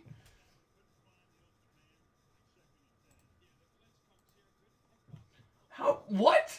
I accidentally made the Browns get the 1 seed. No, the Ravens would get the 1 seed because the Ravens would not bench their starters if the 1 seed was in potential loss. So flip the Browns and the Ravens. So I see the Rams coming out of the NFC in this scenario. And then if we go Dolphins, Bills, the Bills get the win there. I can see the Colts beating Kansas City. And I think Houston beats Cleveland. Indianapolis, Cleveland, I think the Browns get the win. Intended for Puka, incomplete. 3rd and 10 coming up now for the Rams. But I think the Colts beat the Ravens. Or no, the Ravens will beat the Colts. Texans beat the Bills. We have Ravens-Texans AFC Championship game. And I think the Texans can be a little sneaky there. But even though, I still think the Ravens get the win. I see a Ravens-Rams Super Bowl. But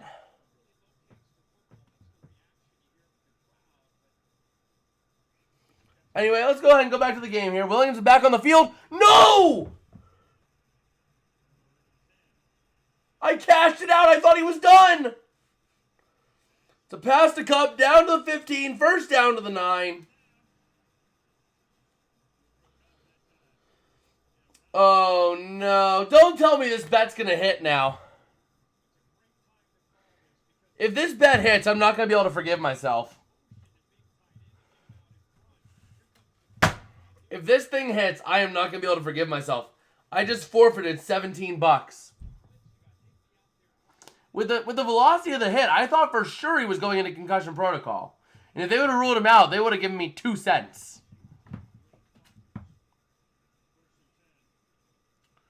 Well, it's still not guaranteed to hit. Williams down to the 4.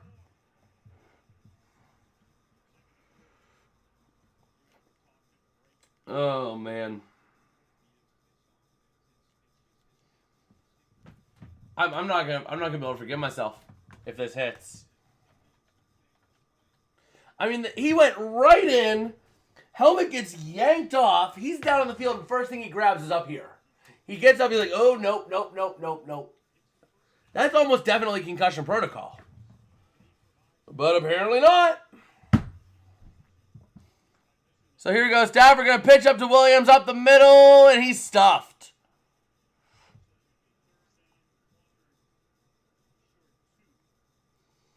Colts vs. Rams Super Bowl. Well, the thing is, you guys know about the Super Bowl theory, right? Right? The colors of the Super Bowl has a tendency to react to the colors of, like, the color of the logo is the color of the teams that'll play. So, like, yellow and orange for Rams, Bengals, green and red for Chiefs, Eagles. Purple and red was initially supposed to be Ravens, Niners. But here we go. Stafford looking to throw. Pressure starting to build. Gonna throw. What was that throw, Stafford? He tries to throw it, and he just hucks it down. Go for it.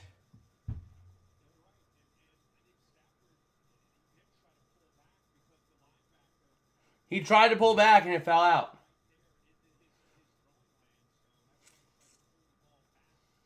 What do you mean Super Bowl 55? Now I'm talking 56, 57. And the new logo, think about it this way. Blue and red. So Haversick makes it a 20-7 game. But just look at this here, right? Follow me on this. Follow me. This red, does this look familiar? Does that red look familiar to you?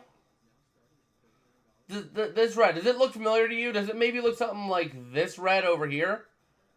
Maybe. And this blue can look like the Bills blue. I mean, look at that. That blue to this blue. Right? But also, look at this. Look at this blue right here. Look familiar? Up to there, the blue for the Rams. Oh, look, there's a little bit of yellow up there. Well, look at that. There's some yellow there, too. Is this hinting at a possible Bills-Rams Super Bowl?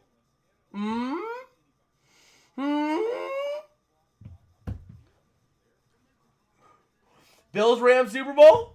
Anyone? I mean, that would be a fun game. That would be a fun game to watch. Not gonna lie, that would be an awesome game to watch.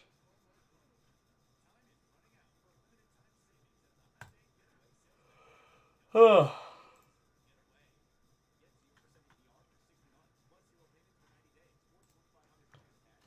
man.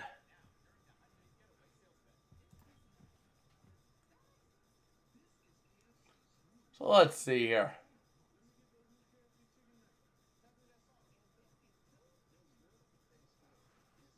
Let's see.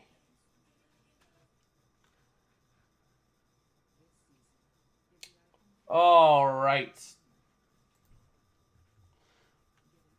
Going over here. It'll never happen.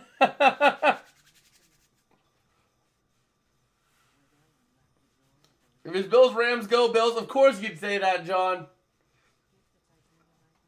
Of course you'd say that.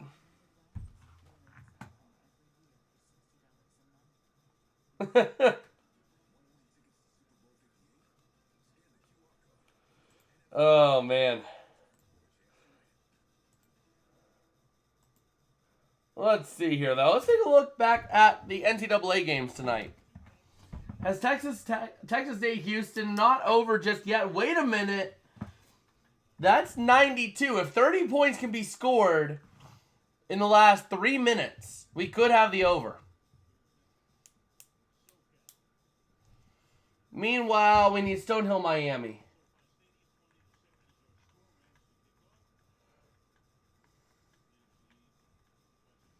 That one went over.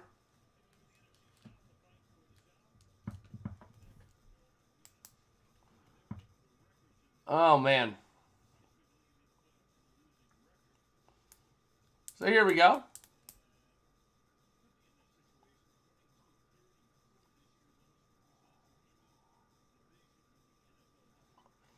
Let's see.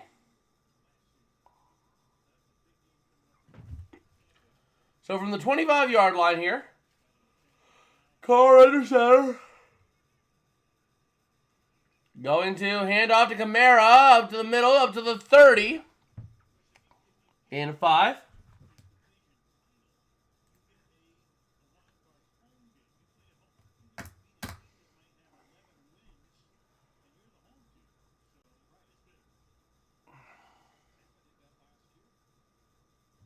Okay.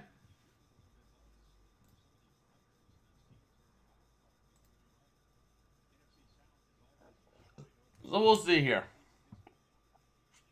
Taysom Hill on the field now for the Saints in shotgun. Gonna run it, and Taysom is gonna be brought down. Once again, this Rams young defense is clicking. They are grooving and they are vibing. Overall, this team is young. They're great. This team, I love the way the Rams are building a team this time around. The way they're building a team this time around, they are building a team around their current quarterback and current stars, right? So that if or when Stafford retires in the next couple of years, because let's be real, Stafford, he's 35. So, you could build around Stafford and play with Stafford if he can play till age 40. You would have 5 more competitive years. But even still, you can build around this team and then plug in a new quarterback, maybe trade for someone who's around the block or a little bit or do something. I don't know if they're considered a dynasty yet because of that big down year they had. They went from Super Bowl champion to 5-12. Like, no dynasty has done that and been considered a dynasty. But if they could be competitive for the next 3 years, 4 years, I would start considering them a dynasty.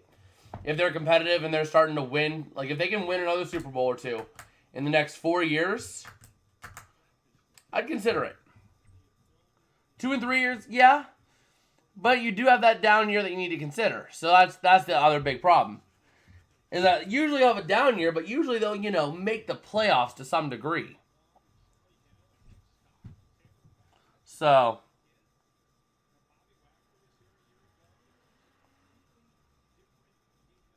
here we go. This team, though, is young. They are young. They are building for 5-10 years of competing coming up. And I like it. So here we go. Carr going to look to throw. Having time over the outside. Going to be caught by Moreau. Up to the 43. Gonna spot him at the 42. Either way, first down, Saints. Ugh. So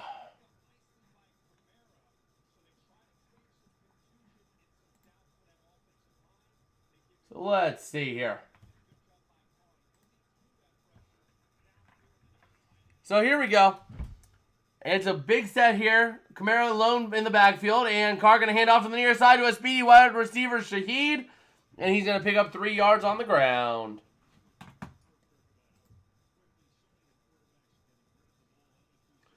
After Trevor Rams draft Archie, I don't know about that necessarily. But, I mean, there are some quarterbacks out there right now, right, that will be potentially viable. There are some quarterbacks out there that could be viable that I could see the Rams trying to make a little bit of a deal for. So we'll see here. Aaron Donald, looking at him. Oh, my gosh. The blitz effective off the edge, getting to Carr, forcing him to throw. Incomplete.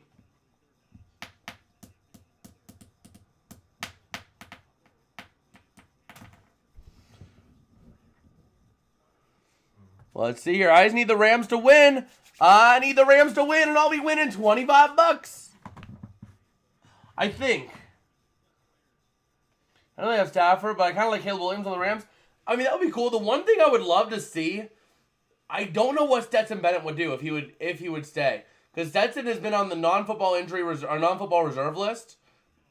Interception! Let's go to the 40, 45, Fuller to the 50, 45. Oh, man, down to the 41. The Rams have the ball in Saints territory after the pick. That was a clean play. Once again, speaking about this young defense, they are learning how to play, and they are learning how to do it.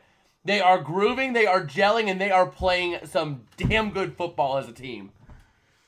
But yeah, I mean, Stetson Bennett's been on the non-football injury, or not the NFL reserve list. So I would love to see what he could do. Maybe have him, if he's able to come back next year with the team. Yeah, it's a year off of football, but he could take a little break, come back, and be ready to go. And if that could happen, I mean, you never know. You never know. Stetson Bennett did have a good run at Georgia. Now he had a great team around him, almost like a Brock Purdy situation. How can he fare at that next level? And going to run it with Nakua on the end around down to the 35 to the 34. Second down and 3 coming up.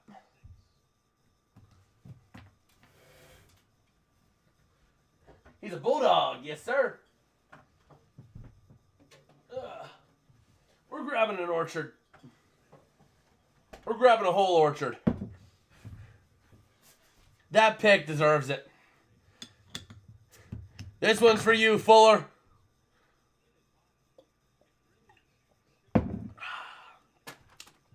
So much better cold. So much better ice cold. And Stafford looking to throw, dumping it off to Cup. Having room to the 30, down to the 27. First down, Rams. Let's get it. That's down to the 20. Wait, 27. Or 32.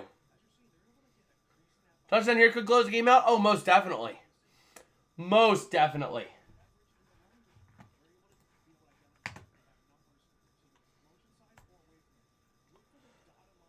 So here we go. We have a first down and 10 for the Rams from the 27.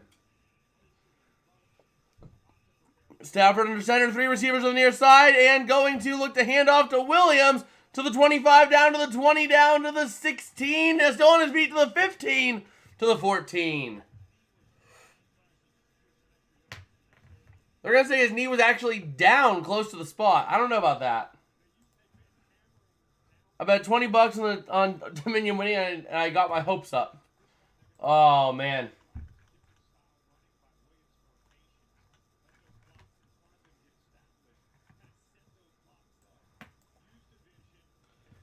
Okay, that's 109. Oh, that game's over. Houston game's over. It went under.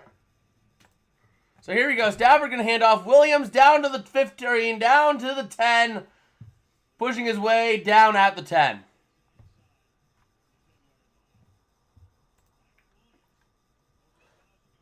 Okay.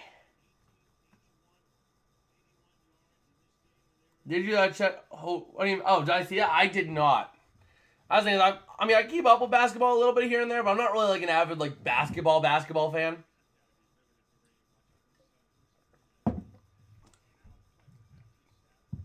So here we go. Stafford in shotgun, Williams in the backfield.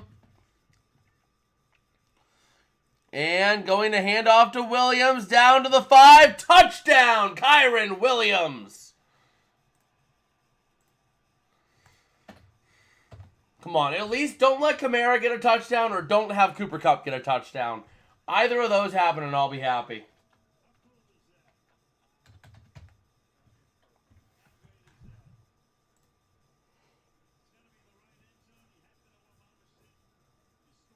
So there it is.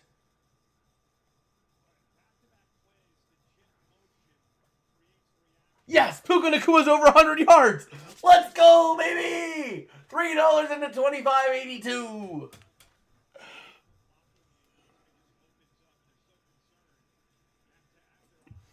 And the PAT is good.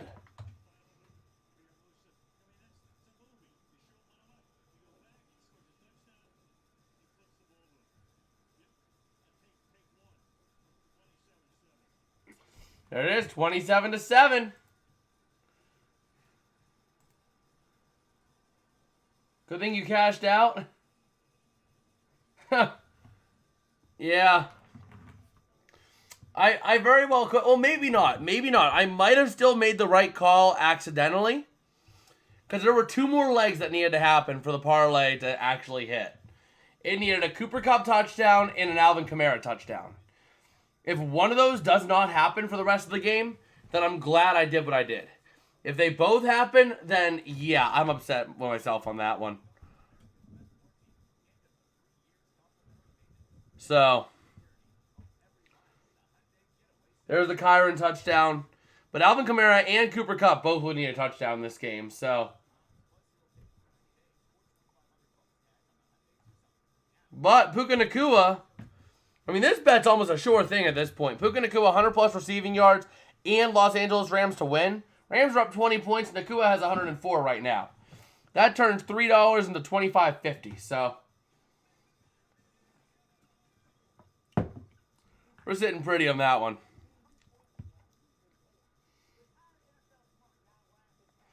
Okay.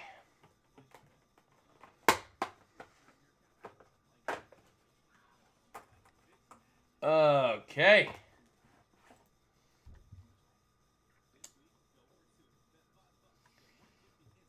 Nothing really big happening around the league.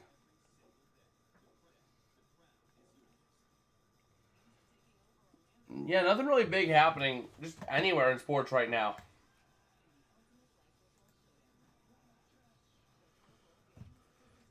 Oh, man. Wait, what's Kyren Williams' stats? He's at 16 carries for 90 yards. I had him at 20. I had him at a touchdown, 20 carries, and I think I had 125. Or no, did I do 125 or 130? Can anyone quote me on that? I said either 125 or 130. Can anyone quote me what I said earlier for Kyren Williams? Hunter Green agrees with you that Bills Rams Super Bowl. That would be fun. That would be awesome. That would be amazing to watch. Just the amount of superpower on display. Random tier guy asked, Coke or Pepsi? I'm a Coke guy. I'm a Coke guy. But Pepsi Zero Sugar does smack. Not to mention that new Pepsi logo, for whatever reason, makes me want to drink more Pepsi. But I've always been a Coke guy. Pepsi's just too sweet. Like, if I wanted to drink that much sugar, I would have had, you know, I would have had straight Coke. Or straight sugar, not having a drink, like Pepsi. But I'm a Coke guy, and usually I tend to drift more to the Coke Zero. I can get down with a regular Coke, but Coke Zero is my big thing.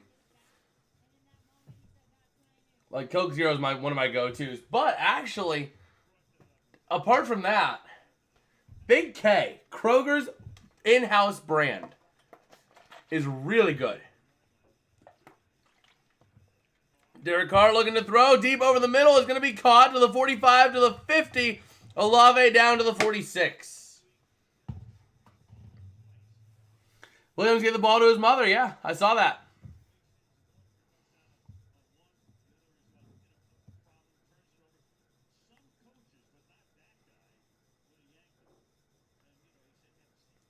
Okay.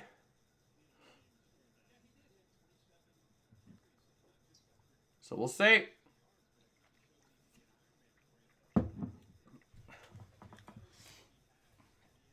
So now from the Rams 47, the Saints are ready to go. Oh, I always go for the bigger ones, 12 ounce. So here we go, going to hand off up the middle. Kamara for absolutely no gain. Yeah, Coke Zero is my go-to. Like, if I could have any soda in the world for the rest of my life, it's either Coke Zero or Mountain Dew. It don't matter for me if it's bottle or can. I mean, I usually tend to go with the bottle just because it's easier for transport. But I'm not really particular on the taste of bottle or can.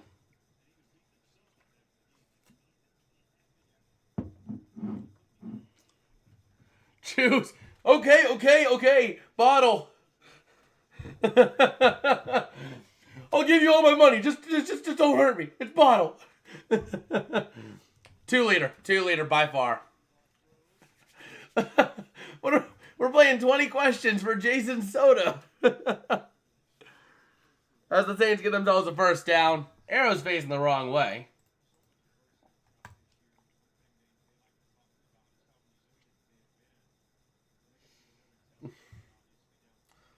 Oh, man.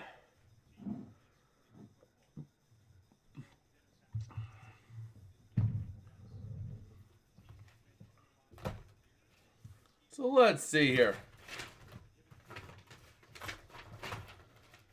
So we have a first down and 10 for the Saints from the 37. Gonna hand off the middle of Kamara for a couple yards. A little of a scuffle happening.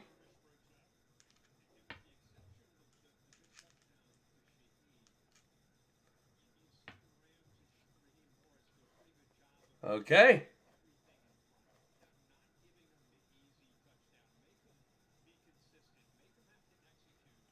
I got a screwdriver.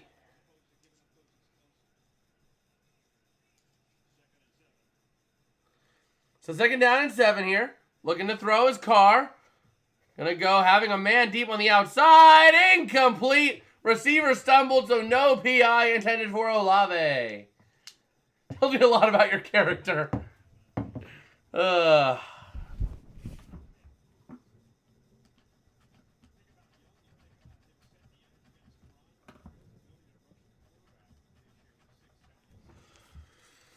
Okay. So here we go from the 34. Mountain Dew or Coke Zero? That's a tough one. It really depends on the day. Some days I'm more of a cola guy. Some days I'm more of a citrusy guy. So here we go. Looking to throw his car over the middle. It's going to be caught short of the first down, though. Today I'm more a Coke guy, though. Today I'm more of a cola guy.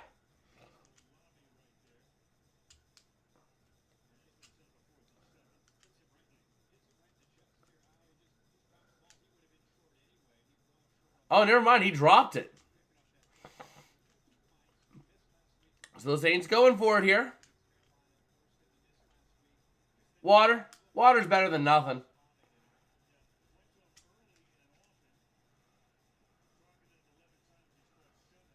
So here we go.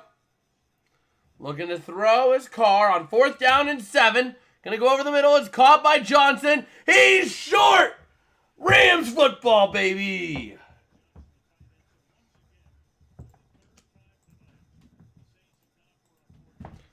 And that's the 3rd time the Saints have gone for it on 4th down. And the 3rd time they've been stopped.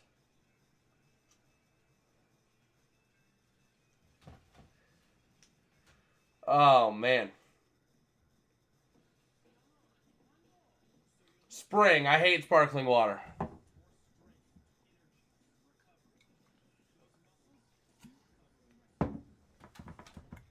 Ugh.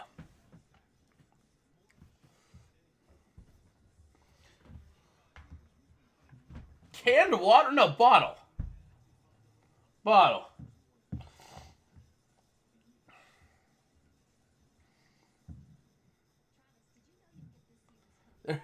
No, actually, I don't prefer either. I don't like bottle or can. I like boxed water. Boxed water. Didn't see that one coming. Boxed spring water.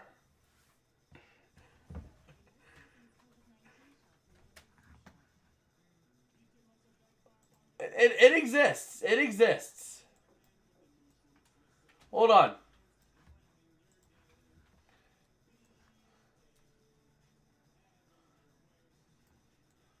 It exists. Let me show you. There's the thing. There's the thing.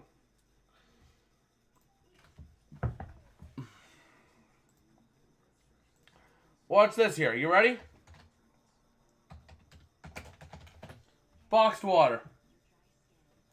There it is. Boxed water. Boxed water is better. I only found out about this because my school brought it in for whatever reason. Although we had the little squatty bottles. Or squatty boxes. This is the size we had. The 8.4 fluid ounce. That's the one we had. That is the exact one we had.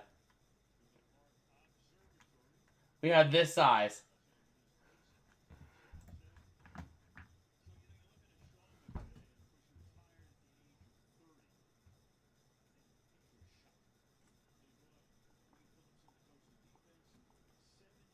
Okay. So here we go. From the 31, Stafford in shotgun, Cup in motion to the near side.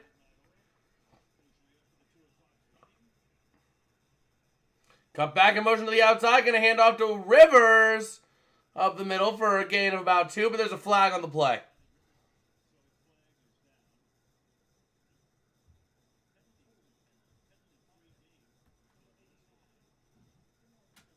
Offensive holding.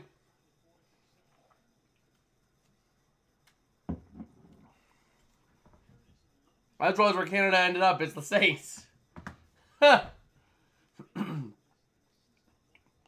Longest streak is the youngest head coach in history, John Madden, from 69 to 74. Sean McVay is right behind John Gruden. John Gruden had 8 years as the youngest head coach. This is Sean McVay's 7th year as his youngest head coach. So 1st and 20, Stafford in shotgun. Gonna take a snap, gonna hand off. Rivers up the middle to the 25 to the 26. He threw it short of the sticks on 4th down. Yeah, it was bad. So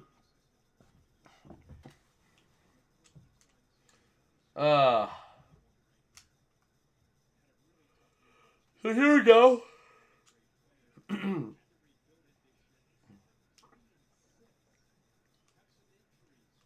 Second down, 14 to go. McVay, yeah, he's 37. To the outside, caught by Nakua for a first down.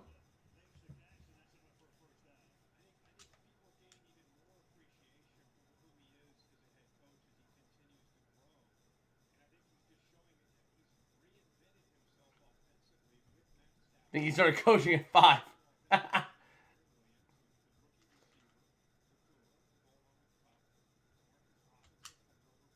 Okay.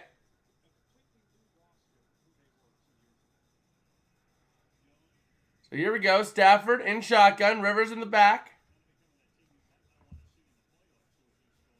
And going to hand off to Ronnie Rivers for no gain up the middle.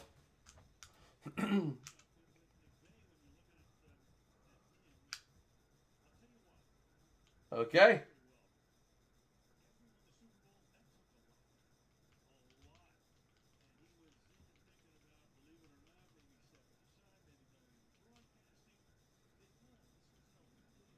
So here we go. 8 more yards. And how many more catches? 1 more catch. And 1 more tutty. Probably ain't going to happen. Okay, here we go. Going to hand off to Rivers up to the 45, to the 50. 3rd down and 1 for the Rams coming up, and that will take us to the end of the 3rd quarter.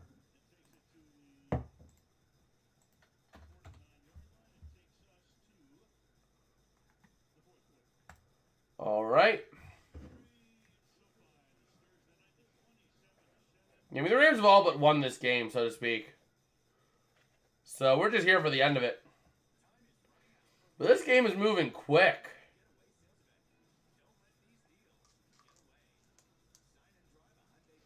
I have to say, it is moving quick. Like, this game could very well be a game that ends by, like, 11 p.m. on the East Coast.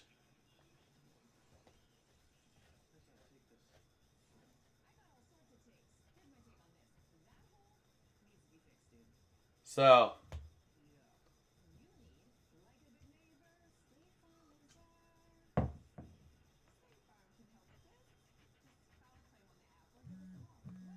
Okay. So we'll see here.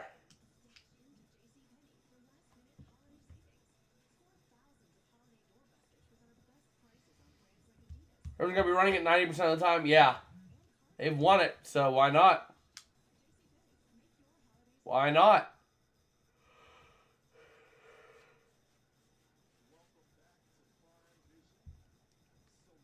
So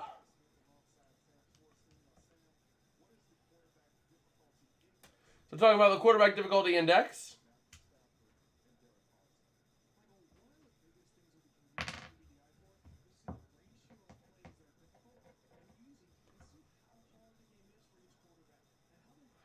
We got quarterback comparison, QB difficulty index.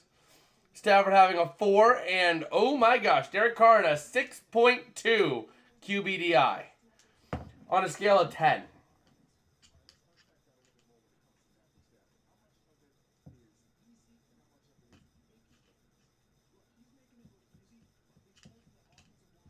Let's see.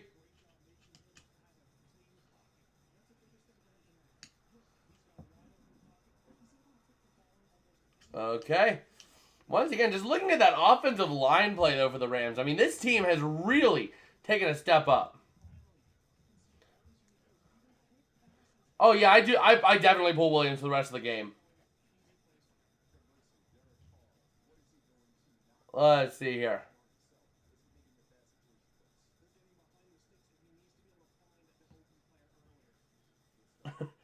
You can counter it by having 15 receptions for Puka. Yee. Ay, ay, ay.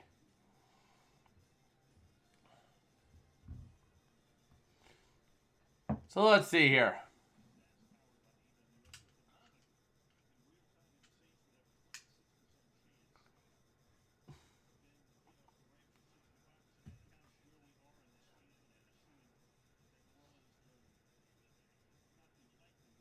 And here we go. Stafford going to throw over the outside. Caught Nakua to the 35-30. 25 down to the 20. He goes out of bounds about the 15.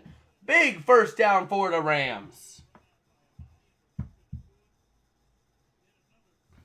Oh, yeah, Nakua definitely has over 120. Yeah, he has 148 now after that one on 8 receptions.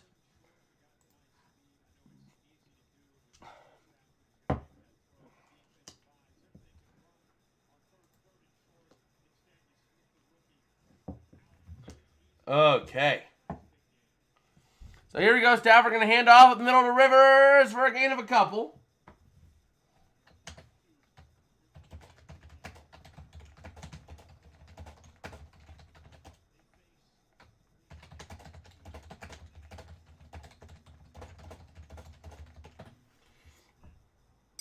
Okay.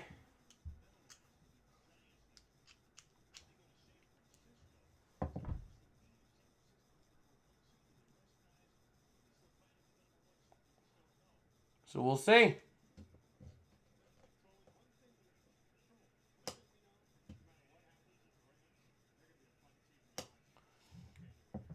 So here we go. 2nd down and 8. Stafford looking to throw over the outside. Cooper Kupp, but he is immediately shut down. They're going to say incomplete.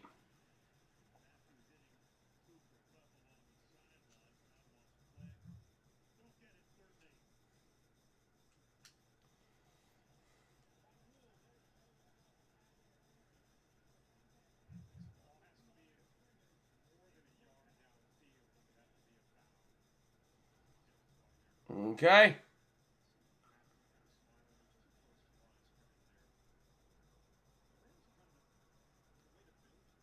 So let's see.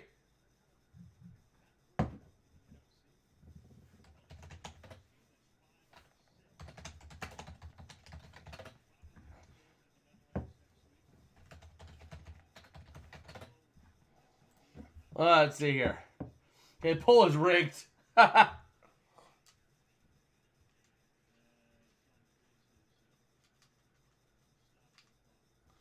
So McVay going to take a timeout.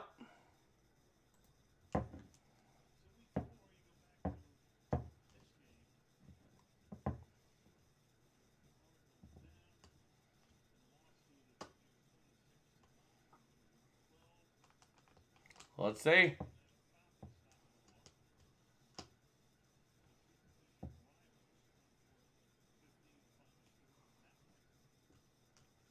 Okay.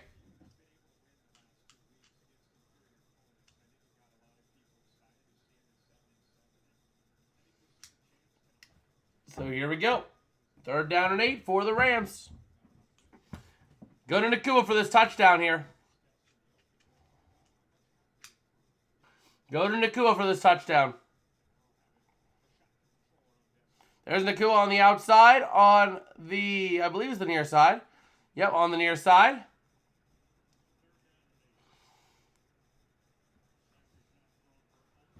Let's see here. Looking to throw. Stafford going to check down to Kupp. And he's going to be short. Short by quite a few, so the Rams are going to drain this clock and then kick a field goal.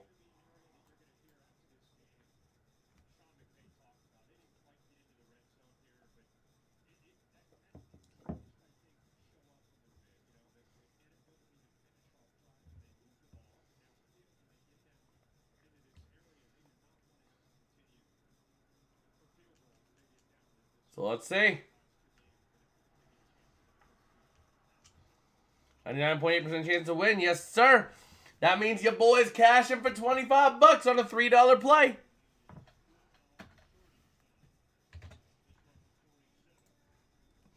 Yeah, I got a bet that pays out $30 or $25, so long as the Rams don't, lose. So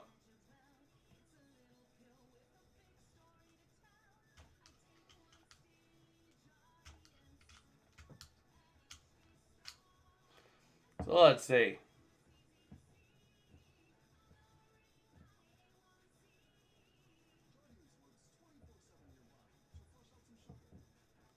Okay.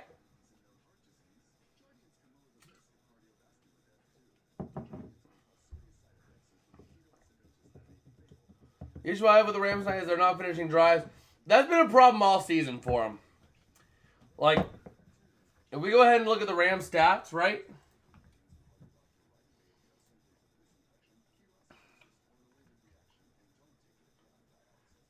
Let's see here.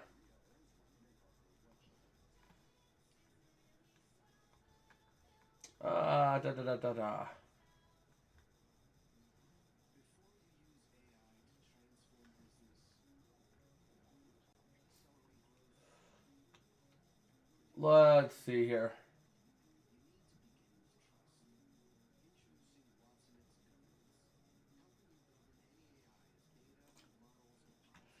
I cannot find it in there.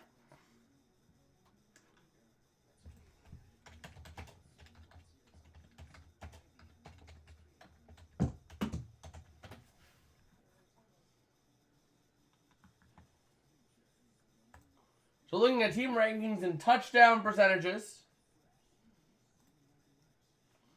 the Rams are 11th this season. And out of the last 3, they're not very high. But the Rams are 11th in red zone percentage. Yeah, they will. But at the same time, I do think the Rams do tend to have the Niners' number in the postseason.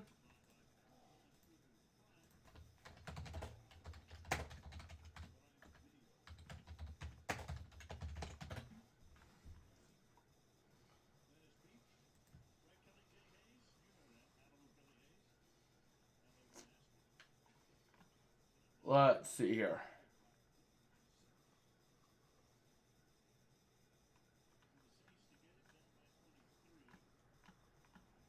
Well, they haven't met a lot in the playoffs. They met twice in the playoffs. But one of them was against, like, the, I think it was Steve Young at the time in 1990.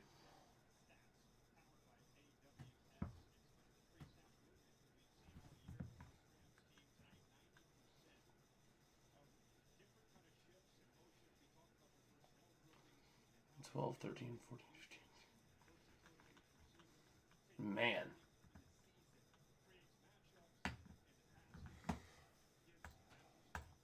So let's see here. Imagine Broncos beat the Dolphins in the playoffs and the Broncos win 70-20. Ah! That'll be funny.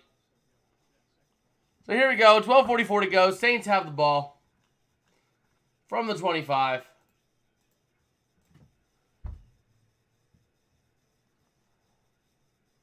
And looking to throw his car.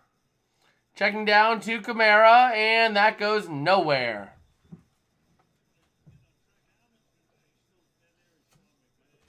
McVay having it with Puka Nacua.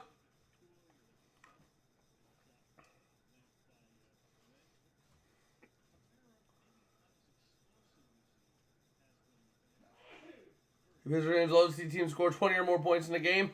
Ha!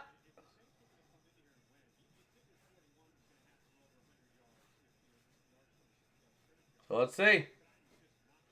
Looking to throw. Over the middle, jumps off to Kamara. Up to the 30. To the 35. That's where he goes down at the 35.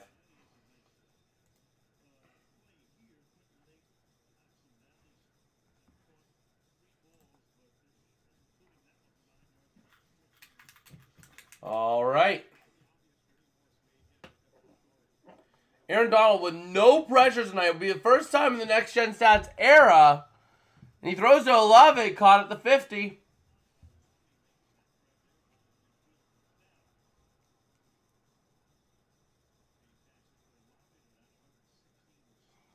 So let's see here.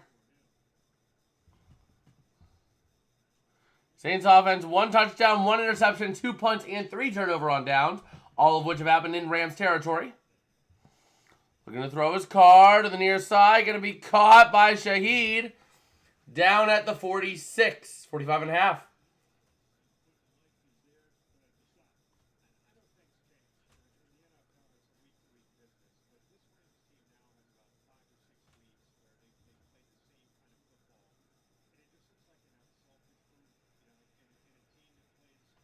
So here we go. Looking to throw now his car. Going to hit the check down to Williams.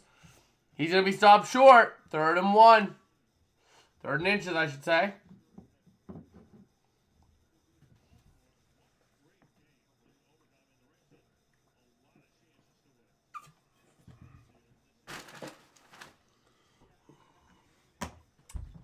Okay.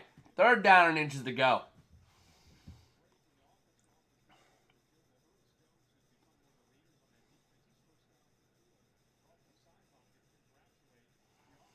And here we go. Going to look to hand off up the middle, and that's definitely a 1st down for Williams. Down about the 37.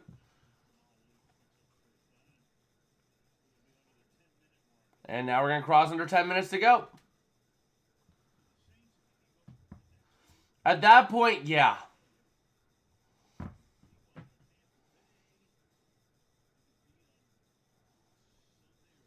3 and 6 years, yeah.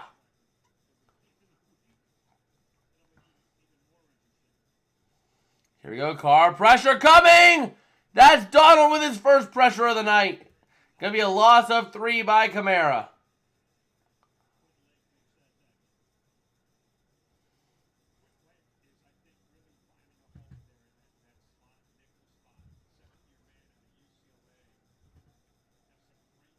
So there we go.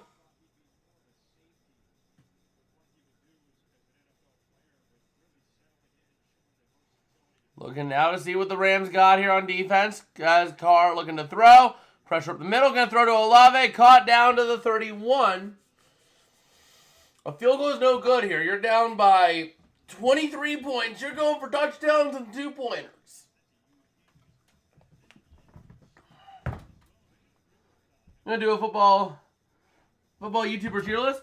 Yeah, that's definitely fine. That's definitely fine. Most definitely. So here we go. We have Carr looking to throw. 3rd down and 6. Over the middle. Caught by Johnson. Down to the 20. Out to the outside to the 15. He's down at about the 13. Going out of bounds. Tight end Juwan Johnson.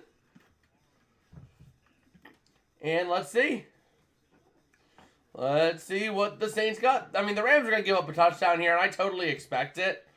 But, like, it don't matter at this point.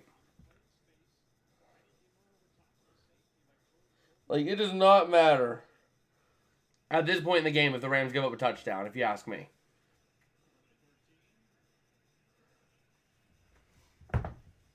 So here we go. Carr looking to throw. Pressure. Scrambling out to the outside. Has room to run down to the 10. He gets out of bounds.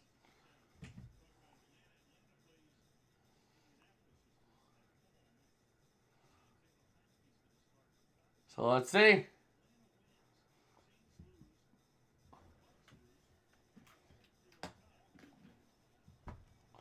Let's see. 2nd down coming up now for the Saints. You're really just going for the end zone at this point.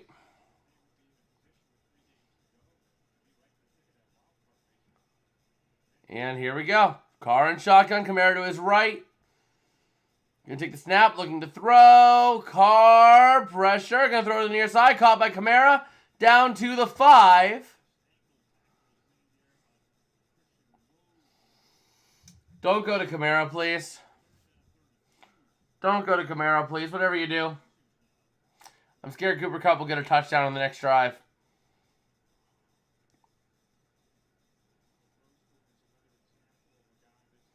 So let's see.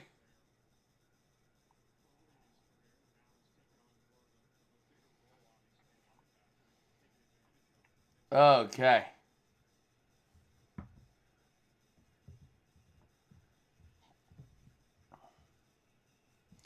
Looking to throw over the near corner. Caught by Juwan Johnson for a touchdown. Hey, that's fine. I'm not having now any remorse about, cashing out that bet. I'm not having any remorse now about that bet. I was having some remorse about it earlier, but now, not really.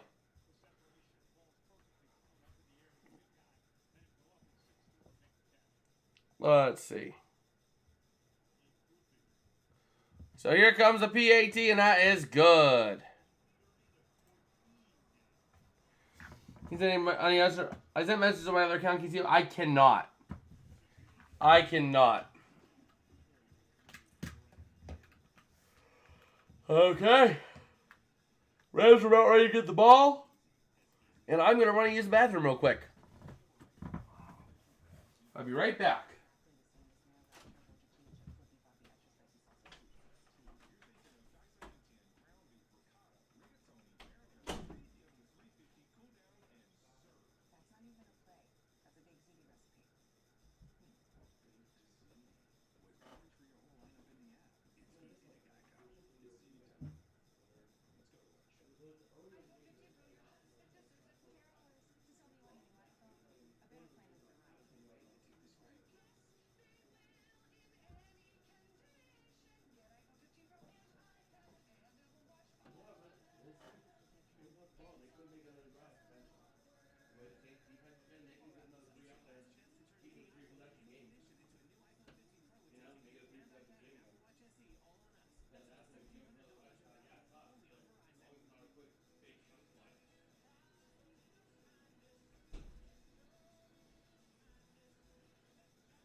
All right, so we are back. Let's see here. That's weird. That is really weird. That is a really weird thing.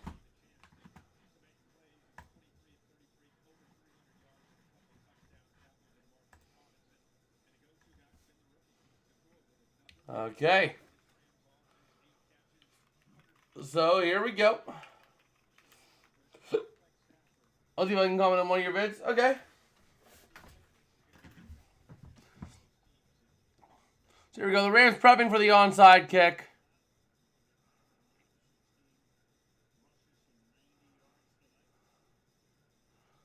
They're instead going to go to squib it. Going to go out of bounds at the 17.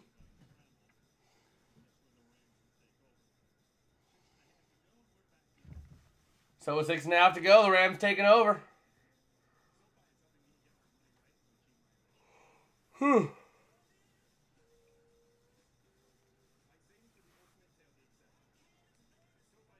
Okay.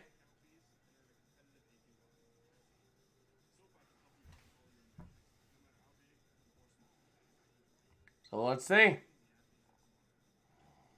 Let us see here. So Stafford and them already getting ready to run a play here.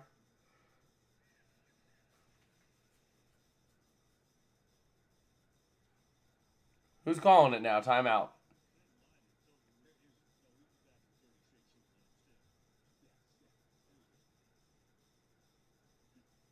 So they were told they can't recall that play yet.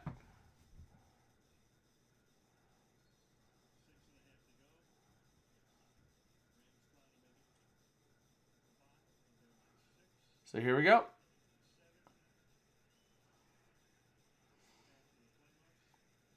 And Stafford in shotgun here. Gonna look to throw it.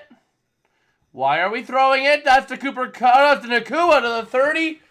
Up to the 32, 34, 33.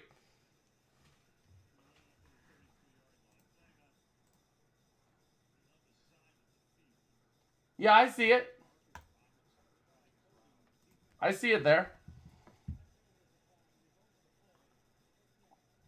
Holding on the Saints on Adebo, so that is going to stand as a Puka Nakua grab. So the Rams now driving with a first down. A big, big play there. Which actually, you said you needed what, 175?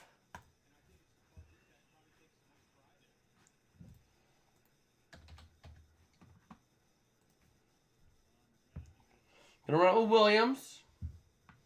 He has 9 for 164 and a touchdown.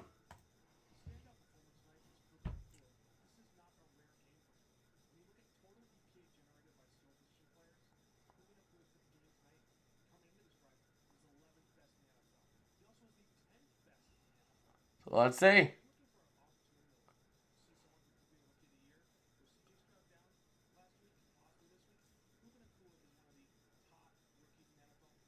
So here we go. Cooper Kupp in motion to the near side. And Stafford going to hand off. Williams to the near side, having room to the 40, up to the 45, to the 50, down to the 45, down to the 40. Staying in bounds smartly. First down and 10. Never mind. Offensive holding. It comes back.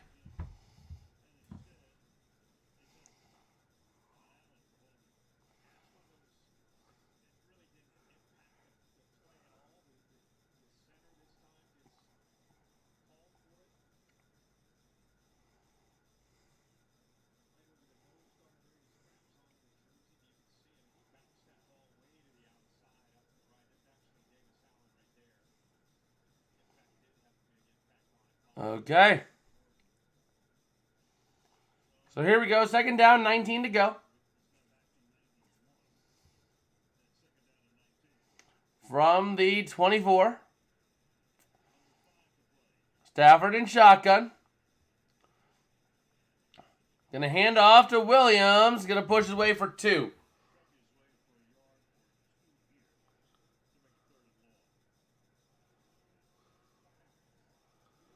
So here we go.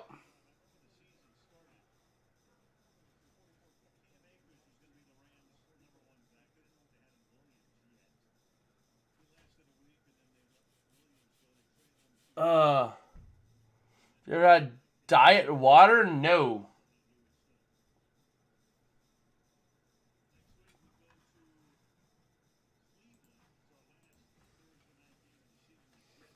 Ooh, Jets Browns next week. That could be a fun one. Keyword could.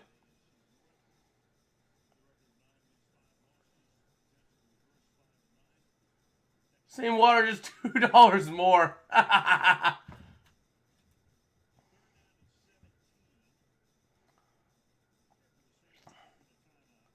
So here we go. Stafford and shotgun going to hand off up the middle to Kyron Williams for no gain. And there goes the Saints burning their last time out here.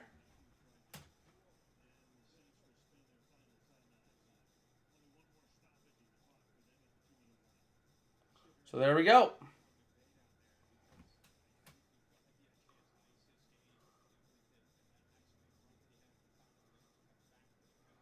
So now the Saints are getting ready to get the ball back.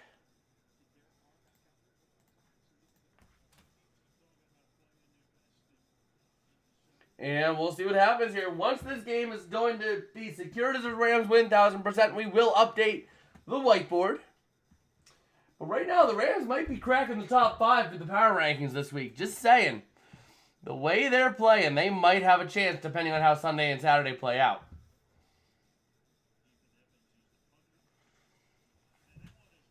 Oh no, a blocked punt.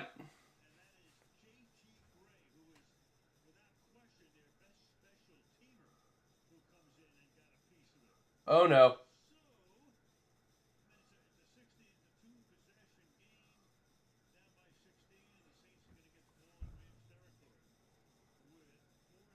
And the Saints are going to get the ball now in Rams territory. Biggest underdog I've ever picked. It'd probably have to be Rams for the Super Bowl. That would have to be the biggest one I've ever taken thus far. Just because that was like plus like 10,000 or something like that, or plus 11,000. Biggest one that won. I don't believe I've picked like an underdog that's won. I tend to go more for the over-unders than I do money line games.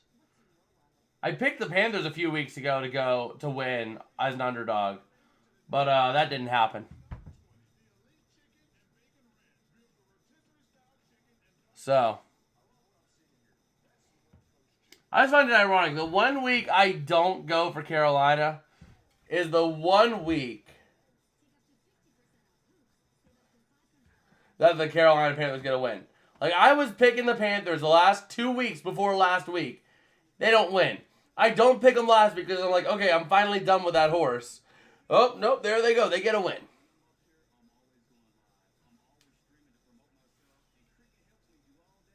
So,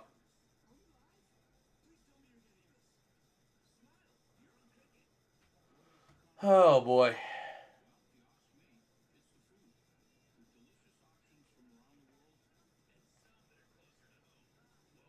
So we'll see. Okay. I picked Panthers 16-7. It's pretty cool.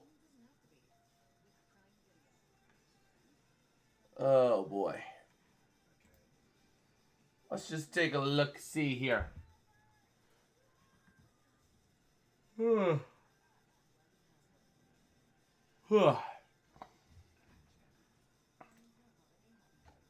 Okay.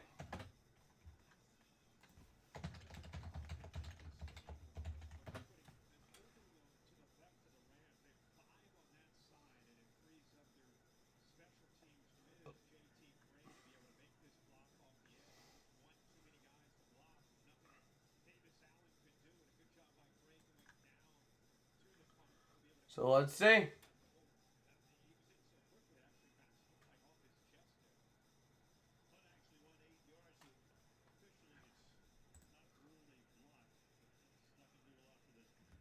a whopping 8-yard punt. So from the 35, Carr going to throw the outside to Shaheed. And he's going to be swallowed up right there at the line of scrimmage. No gain. Pistons fans chanted it's still the team after their loss. Well, when you drop 25 straight. Has it updated yet? Yeah, when you've dropped 25 straight after a 2-1 start. Just saying. So here we go. Carr looking to throw on 2nd and 10. Going deep, having a man to the near corner. Caught by Perry for a touchdown. Oh, no. We're not the new Falcons, right? We're not the new Falcons, right?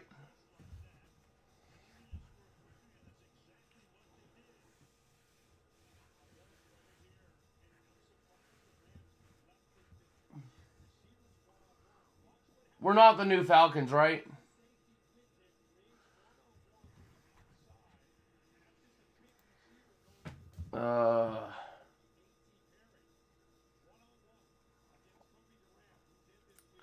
Rally cap time.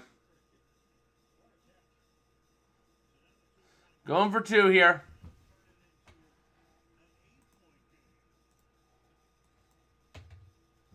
Gonna look to throw over the near corner. Open, caught. Oh, no.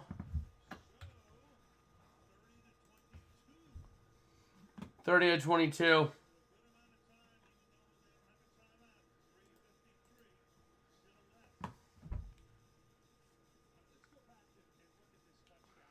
I swear, if the Rams go down and end up kicking a field goal, and I'm 1 stinking point off again. Earlier this season, if you go back to my Titans-Steelers game, I predicted 22-17, or 2017. It was 2016, or whatever the score was. I was 1 stinking point off. Don't tell me the Rams go down and kick a field goal, and I'm 1 point off again on this one. If the Rams go down and kick a field goal, I would literally be just 1 point off. Because I picked 34-22 in my Horns Up video.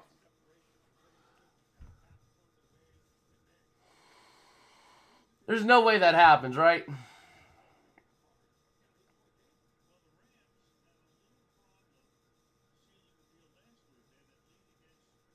Oh, boy.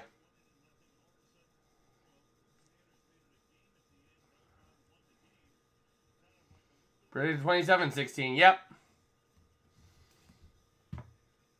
So here we go. Going to go for the onside. Recovered by the Rams.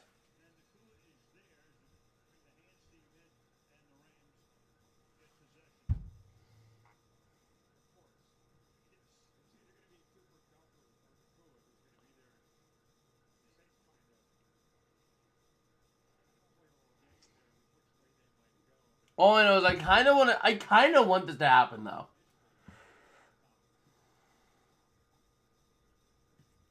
The Saints have no remaining timeouts. 4 minutes to go.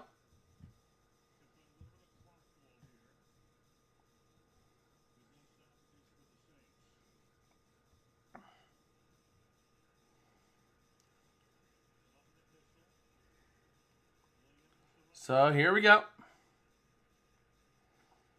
Stafford in shotgun. Going to hand off to Williams up the middle. Going to push his way for a gain of 4 or 5.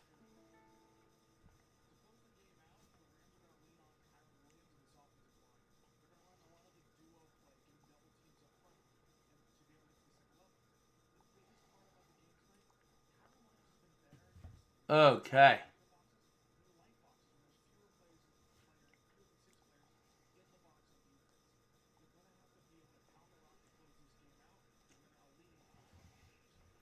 So here we go. Stafford under center. Gonna hand off to Nakua on the outside. And he's down to the 35, down to the 30. Still north of the 2-minute warning, though.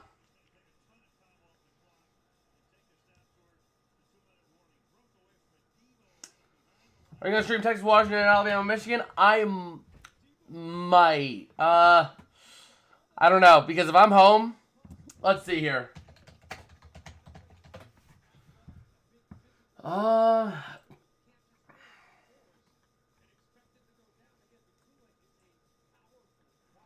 Let's see here.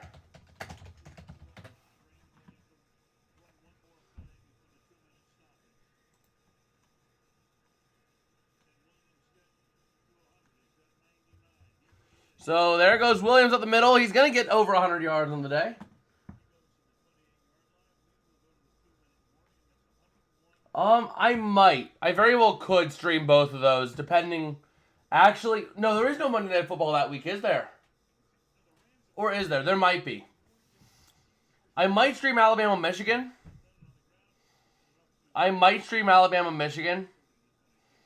Just because otherwise we would not be able to stream Texas, Washington because of Monday Night Football that week. Because I believe that falls right in line with week 17. Right? Although I could be wrong. No, there is no Monday Night Football that week, so maybe we do stream both. We'll try to go live for at least one of those. We'll try to go live for one of those.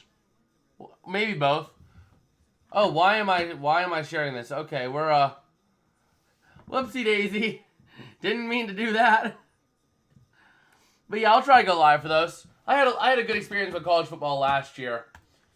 Last year, whenever I did anything with college football, I ended up pulling like 10,000 clicks. So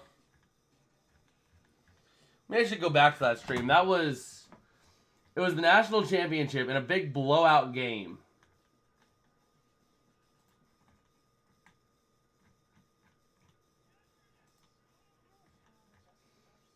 There it was. It pulled 11,496 views.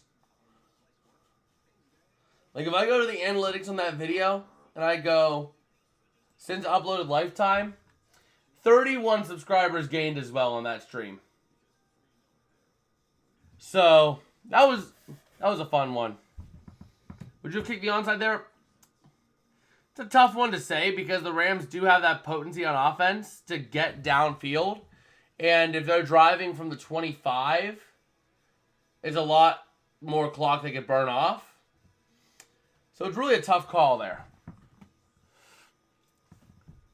Because one of them, you have a chance of getting the ball. The other one, you really don't. And you don't have any timeouts left. So really, the Rams just needed, a couple first downs in order to secure the game. And that's what they're doing here. Now they need a first down to secure the game. And even, you know what? I kind of don't want the Rams to get a first down because I kind of want my final score prediction to be right. But now he's sticking with NC State. Go, Pack, go. Well, I got to be a Michigan guy. Because one of my guys at work One of my buddies over at work, he's a big Michigan guy and all that fun stuff. So I kind of find myself being more of a Michigan guy this year.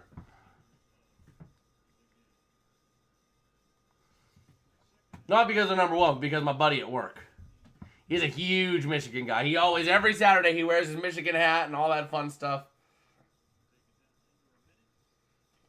So I think I'm going to be more of a Michigan guy. So we'll try to stream that Michigan-Bama game. Going to run with Williams, getting a little bit, but not much. I hope the Rams get stuck to a field goal because I want to be off by only 1 point. I kind of want to be wrong by only 1 point. Man, the longest streak for the Rams since Steven Jackson when he had 8 games or 100-plus scrimmage yards. This is Kyren Williams' 6th straight game.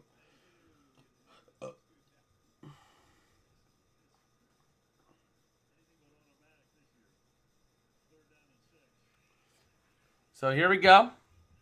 3rd and 6.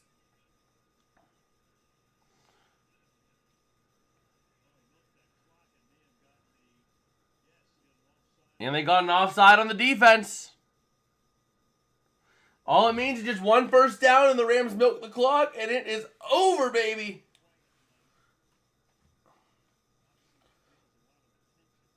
The ref's discussing it.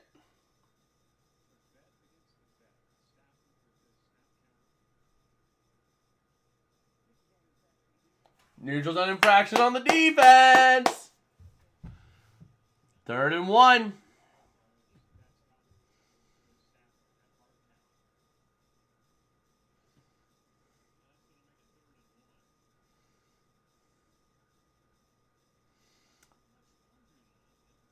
And Cam Jordan not happy about it at all. Kyren Williams over there, he's like, yes, sir.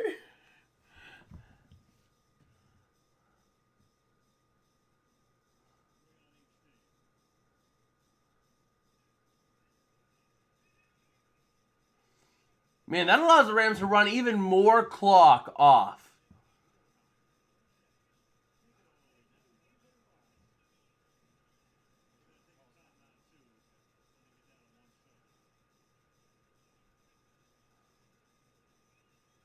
They're going to burn it all the way down to 1 second.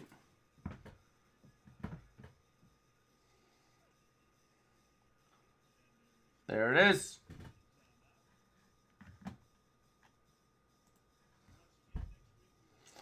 There is the timeout.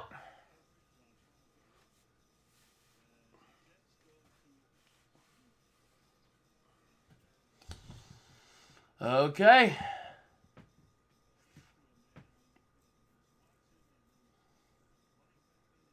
So here we go. 3rd down and 1 for the Rams. They convert this to 1st down. They win the game no matter what. Actually, if I'm the Rams, I'm taking a big kneel. I'm going to take have Stafford snap the ball, run backwards a couple yards for a couple seconds, and then kneel it.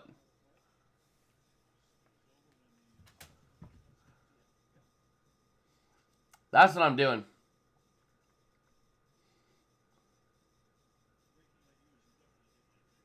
They're going to try to take a kneel, I would assume.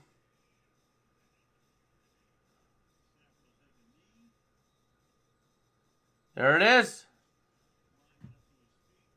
34-34. Yep, the Rams can seal the deal on this one. It is game over. Let's go ahead and update the whiteboard here. Playoff picture. Rams jump the Vikings.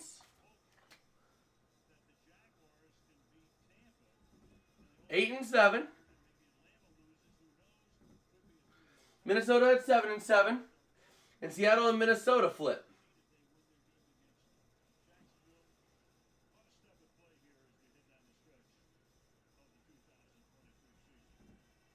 There we go. Updated whiteboard.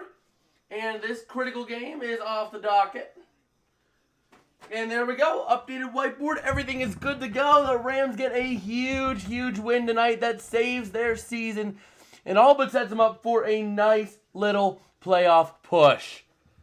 Though I think that is going to do it for me tonight because I am going to go down, get something to eat here. I am getting a little hungry here.